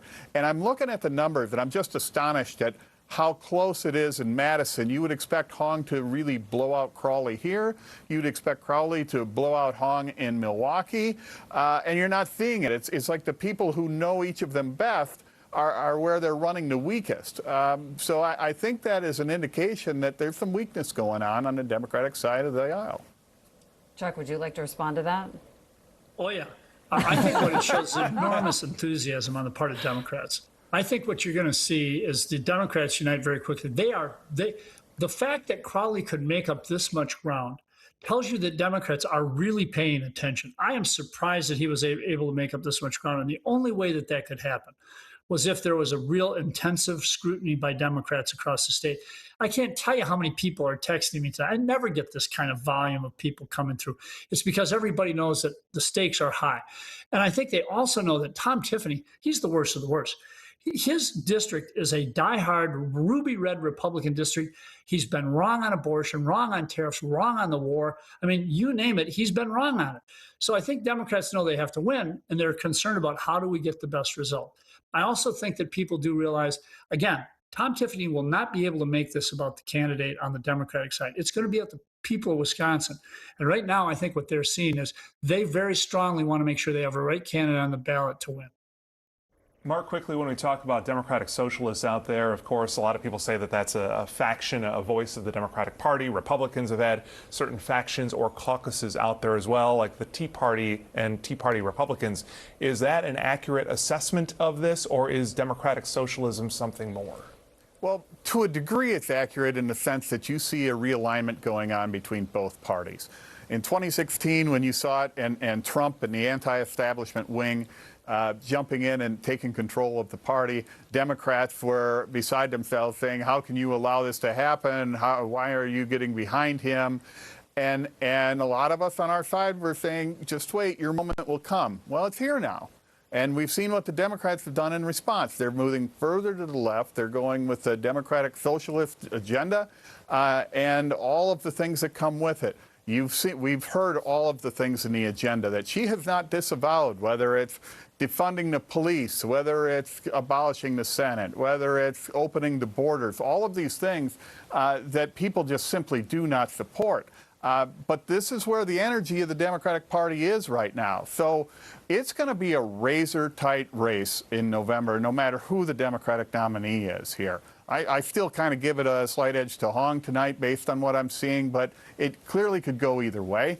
And if it's Crowley, we're going to be talking a lot about Milwaukee County government and the tax hikes that they've seen there, the sales tax hikes, the property tax hikes, messing up the health care there. You're going to see more of a spotlight on his record in Milwaukee County, and I think we know what we're going to be talking about if it's Hong. All right, we're going to leave you because we're hearing from Tom Tiffany, and we've got Mark Jefferson, former executive director of the Republican Party of Wisconsin, and also Chuck Chvala, former Democratic State Senate Majority Leader. They have long titles. That's right. AP calling the race, of course, for Tom Tiffany on the Republican gubernatorial side. Let's listen in live here on Spectrum News 1. State of Wisconsin. Yes. And you are the reason why we are going to turn the governorship red in November, aren't you? Yeah. Yes. You know, as a kid who grew up on a small dairy farm in Elmwood, I cannot tell you truly how humbling this is. This state gave me every chance to achieve the American dream. My wife and I were able to start our own small business. And most importantly, it gave me my family, my wife, Chris, and our 3 daughters. I just want to deliver a message to my wife, Chris. I love you, and I look forward to seeing you again soon. Unfortunately, she had to work tonight, along with lots of poll workers across the state of Wisconsin. This isn't about just where I live, though. This is my home, just like it's your home. I love Wisconsin, but I see the direction that our state is going in. And I know that we can do better. You know we can do better, don't you? Our property taxes are among the 10 highest in the country. Our utility rates are the 2nd highest in the Midwest. And from 2018 to 2025, we ranked number 40 in job creation. These aren't numbers that are just on a page. They represent working families struggling to keep more of their paycheck. They represent parents wondering whether their children are getting the education they deserve. And they represent graduates wondering whether they'll be able to land a job here. This is why the fight matters. This isn't a typical election about red versus blue. This is an election about the very soul of the state of Wisconsin. It's about what kind of Wisconsin we're going to leave the next generation. Do we pass on a Wisconsin built on freedom? Freedom and opportunity? Or do we accept a future where government gets bigger? No. Taxes keep rising. No. And opportunity becomes harder to find. No. Because at the heart of this election is a fundamental difference in how we see Wisconsin's future. Democrats want government to have more. I want government to be open, transparent, and accountable to you. Yes. You know how to spend your paycheck better than any politician. You know how to raise your kids better than any bureaucrat. And you know how to build your future better than any government ever will. The question isn't whether government should promise more. The question is who will pay for all of those promises. And every time government grows, the bill grows with it, doesn't it? Yes. And sooner or later, the bill lands on your doorstep. We have seen it with property taxes. We have seen it with health care costs. We have seen it with the waste and fraud that goes on. And we see it in the size of our state budget. A budget that went up 15% in 2025. For the first time, topping over $100 billion. And I have a couple simple questions for you. Did your government services get 15% better? No. Did our schools get 15% better? No. Did our roads get 15% better? No. We're going to go back to common sense in Madison. We're going to respect the taxpayers who foot the bill. And we are going to make government accountable to the working people of the state of Wisconsin.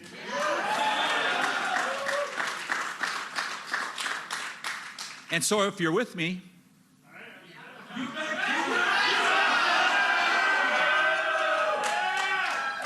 yes, it is time for You Betcha.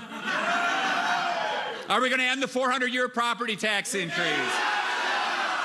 Are we going to audit every corner of state government?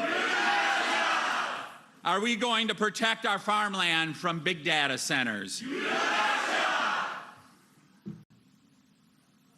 And are we going to stand up for safe communities and make sure there are no sanctuary cities in the state of Wisconsin? And are we going to put education back at the center of our schools, pay good teachers more money, and protect girls' sports? These guys are good at this.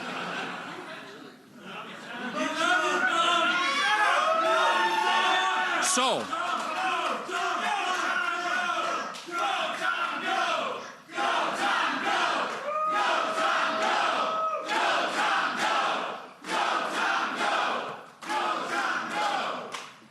yes, tonight is about you. It is about the farmers that get up before sunrise, the small business owners opening their doors, the parents working overtime to give their kids a better life, the teacher who shows up every day because they believe in their students, and the Wisconsin family that simply wants a fair shot. Whatever your political label, Republican, Independent, politically homeless, or a Democrat, there's a place for you in the common sense movement. If you want your children and grandchildren to grow up in the land of opportunity, join us. If you're ready for new leadership that puts Wisconsin families first, join us. If you want to keep what makes Wisconsin, Wisconsin, then join us. We inherited freedom from those who came before us. Now it's our responsibility to preserve it for those who come next. The fight is bigger than just one party. The fight is bigger than just one candidate. The fight is about Wisconsin. So I ask you tonight to stand with me. Stand with me for our fight for lower taxes and good-paying jobs. Stand with me as we demand accountability of our state government. Stand with me as we fight for better schools and safer communities. Stand with me as we protect the Wisconsin way of life. And stand with me as we move Wisconsin forward.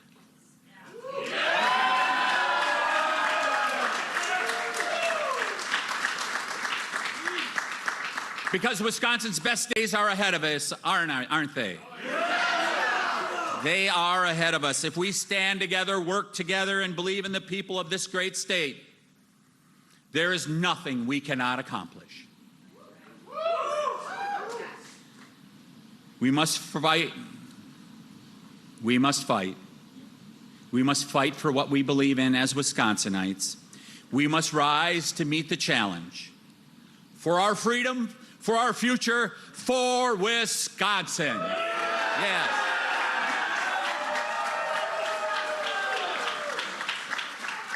Thank you. Thank you all for joining us tonight, and let's deliver victory on November 3rd. Yes.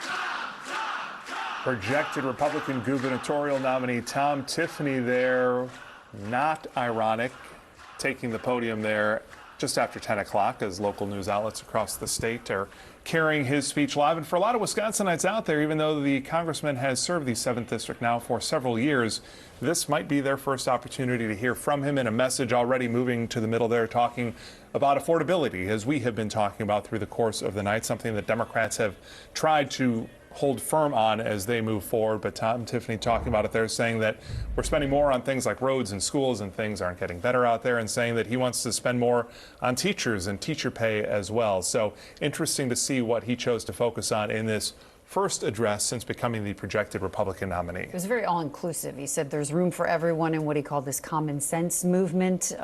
He said the election is about the soul of Wisconsin, not red versus white. And he's waiting to see who his opponent will be in November in the race for governor.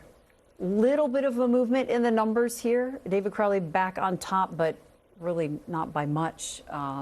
What do we have coming in? Is that 81%? Yeah, we're now of the expected vote. Close to 82% of the expected vote in. Creeping up so here. Crowley and Hong were within just 300 votes. or so votes between them. Crowley now extending that lead a little bit more out there. So this will remain tight. A member of Tiffany's camp earlier had said that they planned to have Tiffany speak after they knew whom the projected Democratic nominee would be, and clearly that did not happen. Their campaign choosing to speak right at 10 o'clock and try to get some extra free airtime across the state of Wisconsin. So a long-time planned political move there, which I'm sure that our political insiders can weigh into as well. So we continue to wait for the results of this Democratic gubernatorial primary to roll in, and we will see whether or not we get them at some point in the evening or if this rolls into the morning. And our morning team coverage here on Spectrum News 1. But either way, we're here with you around the clock. And let's go to Megan Marshall. She's with Francesca Hong's campaign in Madison,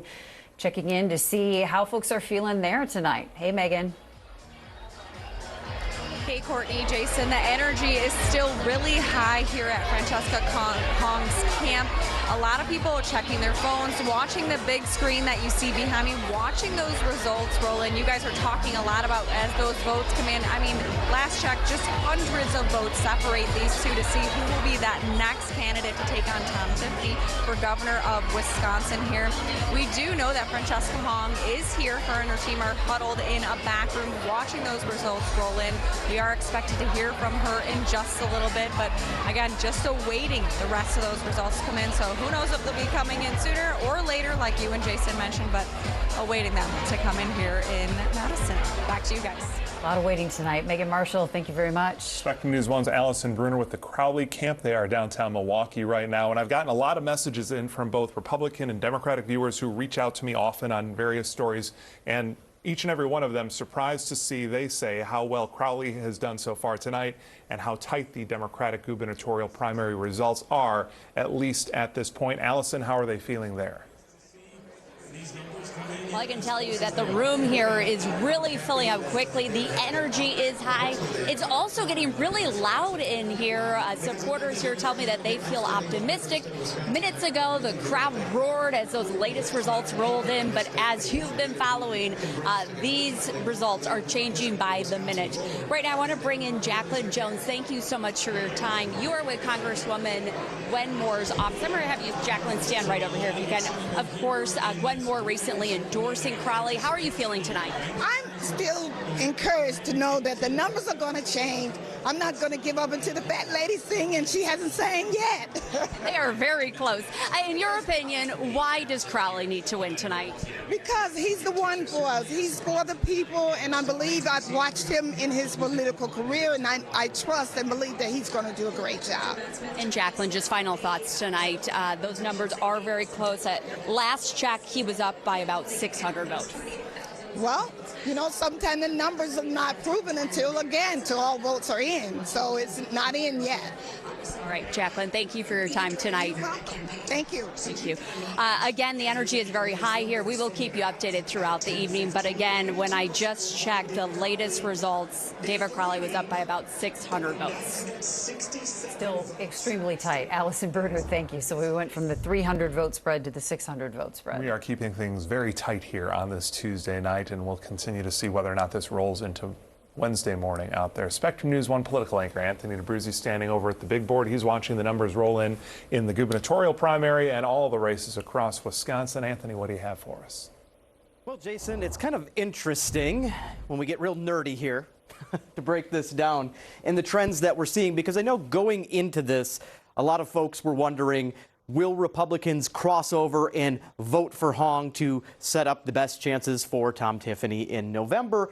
And And I don't know how much we're really seeing that happen, because if we, generally speaking, look at this map, big cities, urban areas, lean liberal, rural areas, lean conservative. Now, let's overlay that for a second on the political spectrum here.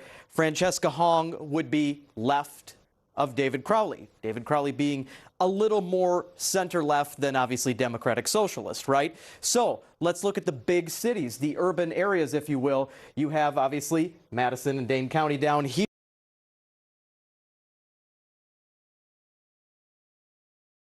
You also have central Wisconsin here, Marathon County, Wausau, Hong, and then the Green Bay area, Hong. So it is interesting that all of the rest of this, rural Wisconsin green, is going David Crowley. Now, to complicate things a little more, we can look at what I always love to talk about during elections, the Bow and Wow counties, right? So obviously the Bow counties up here that tend to go to Democrats, looking very favorable for Hong in that yellow. Meanwhile, the Wow counties, which lean conservative, and we're going to dive into this a little deeper, don't you worry, are going for Crowley, a more moderate Democrat, if you will. So it is kind of interesting how all of this is starting to take shape, and we dove into those numbers a few moments ago on their home counties, but let's kind of do that again in some of these political strongholds that we talk about. So here we're looking at the Wow counties, and if we just start going through them, that's Milwaukee, so we'll get to that in a second. To the north, though, obviously, David Crowley having a better performance there in a conservative stronghold. We go over here, again, performing well in a conservative stronghold in Washington, down to Waukesha, performing well in a conservative stronghold. So it is interesting in that regard of how that's looking. Now, let's go back up to the Bow counties that I was talking about. And when we start kind of pecking at the numbers there, Brown County, Francesca Hong having a better performance. Same story in Outagamie County, better performance for Hong, and rounding it out in Winnebago, better performance for Hong in those pockets. So certainly kind of interesting to see how these strongholds play out. Obviously, they're not really a big factor tonight because we're not doing a Democrat versus Republican race. We'll do all of that in November when we put red and blue on the map instead of the Packers green and yellow, if you will.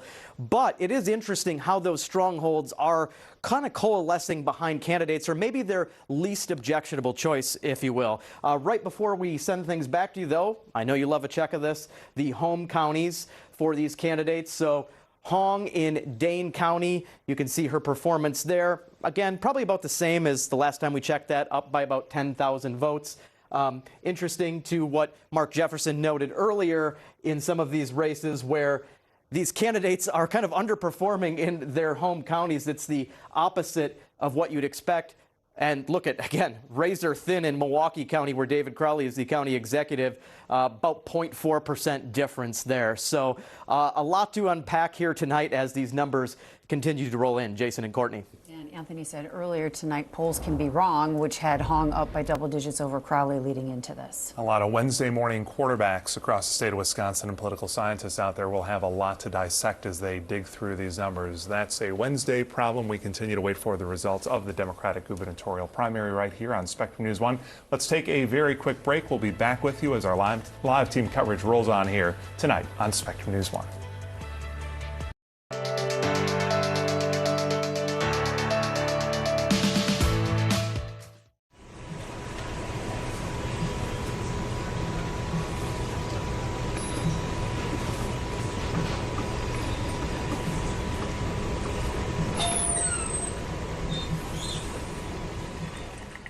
At Spectrum News, we're committed to strengthening the fabric of local communities through our reporting, with stories that inspire and news that matters on your smart TV and connected devices, streaming live 24/7. Plus, on-demand weather forecasts to help you stay prepared. It's all there as you step outside with the Spectrum News mobile app, keeping you informed and in the know throughout your day. Spectrum News, free with your Spectrum subscription, exclusively for Spectrum customers, now available on your favorite devices.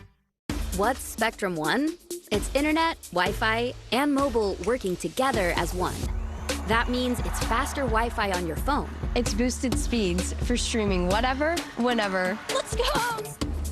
And it's secure internet. It's keeping kids like us safe online. And it's getting free mobile for a year. It's spending our money on much better things. Spectrum One. It's internet, Wi-Fi, and mobile working together as one. Learn more at spectrummobile.com. Being a cowboy, well, I don't know anything different. I had a very successful career. Life was fast. I was preparing physically. I wasn't doing anything mentally. And then I got hurt. I dug into mental health. I wanted to be better as a person. I start my day with a workout. I live life 8 seconds at a time. Find a place to stop and just breathe. Love your mind.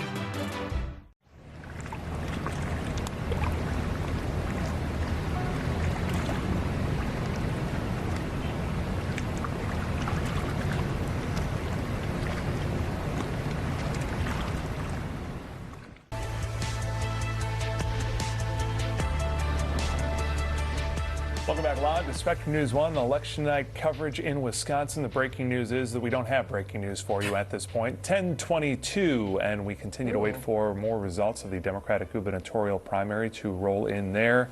It is still very tight within a point between David Crowley and Francesca Hong, a very close race at the top, and we will continue to stick with this coverage. Though I do see that we have been kind of locked in at around 82% of the expected vote, according to the AP, for a while now. So that number hasn't changed that much. So we're down to a trickle, if you will, of ballots being reported statewide. And let's go to Anthony Chergosky, UW La Crosse political science professor, with us now.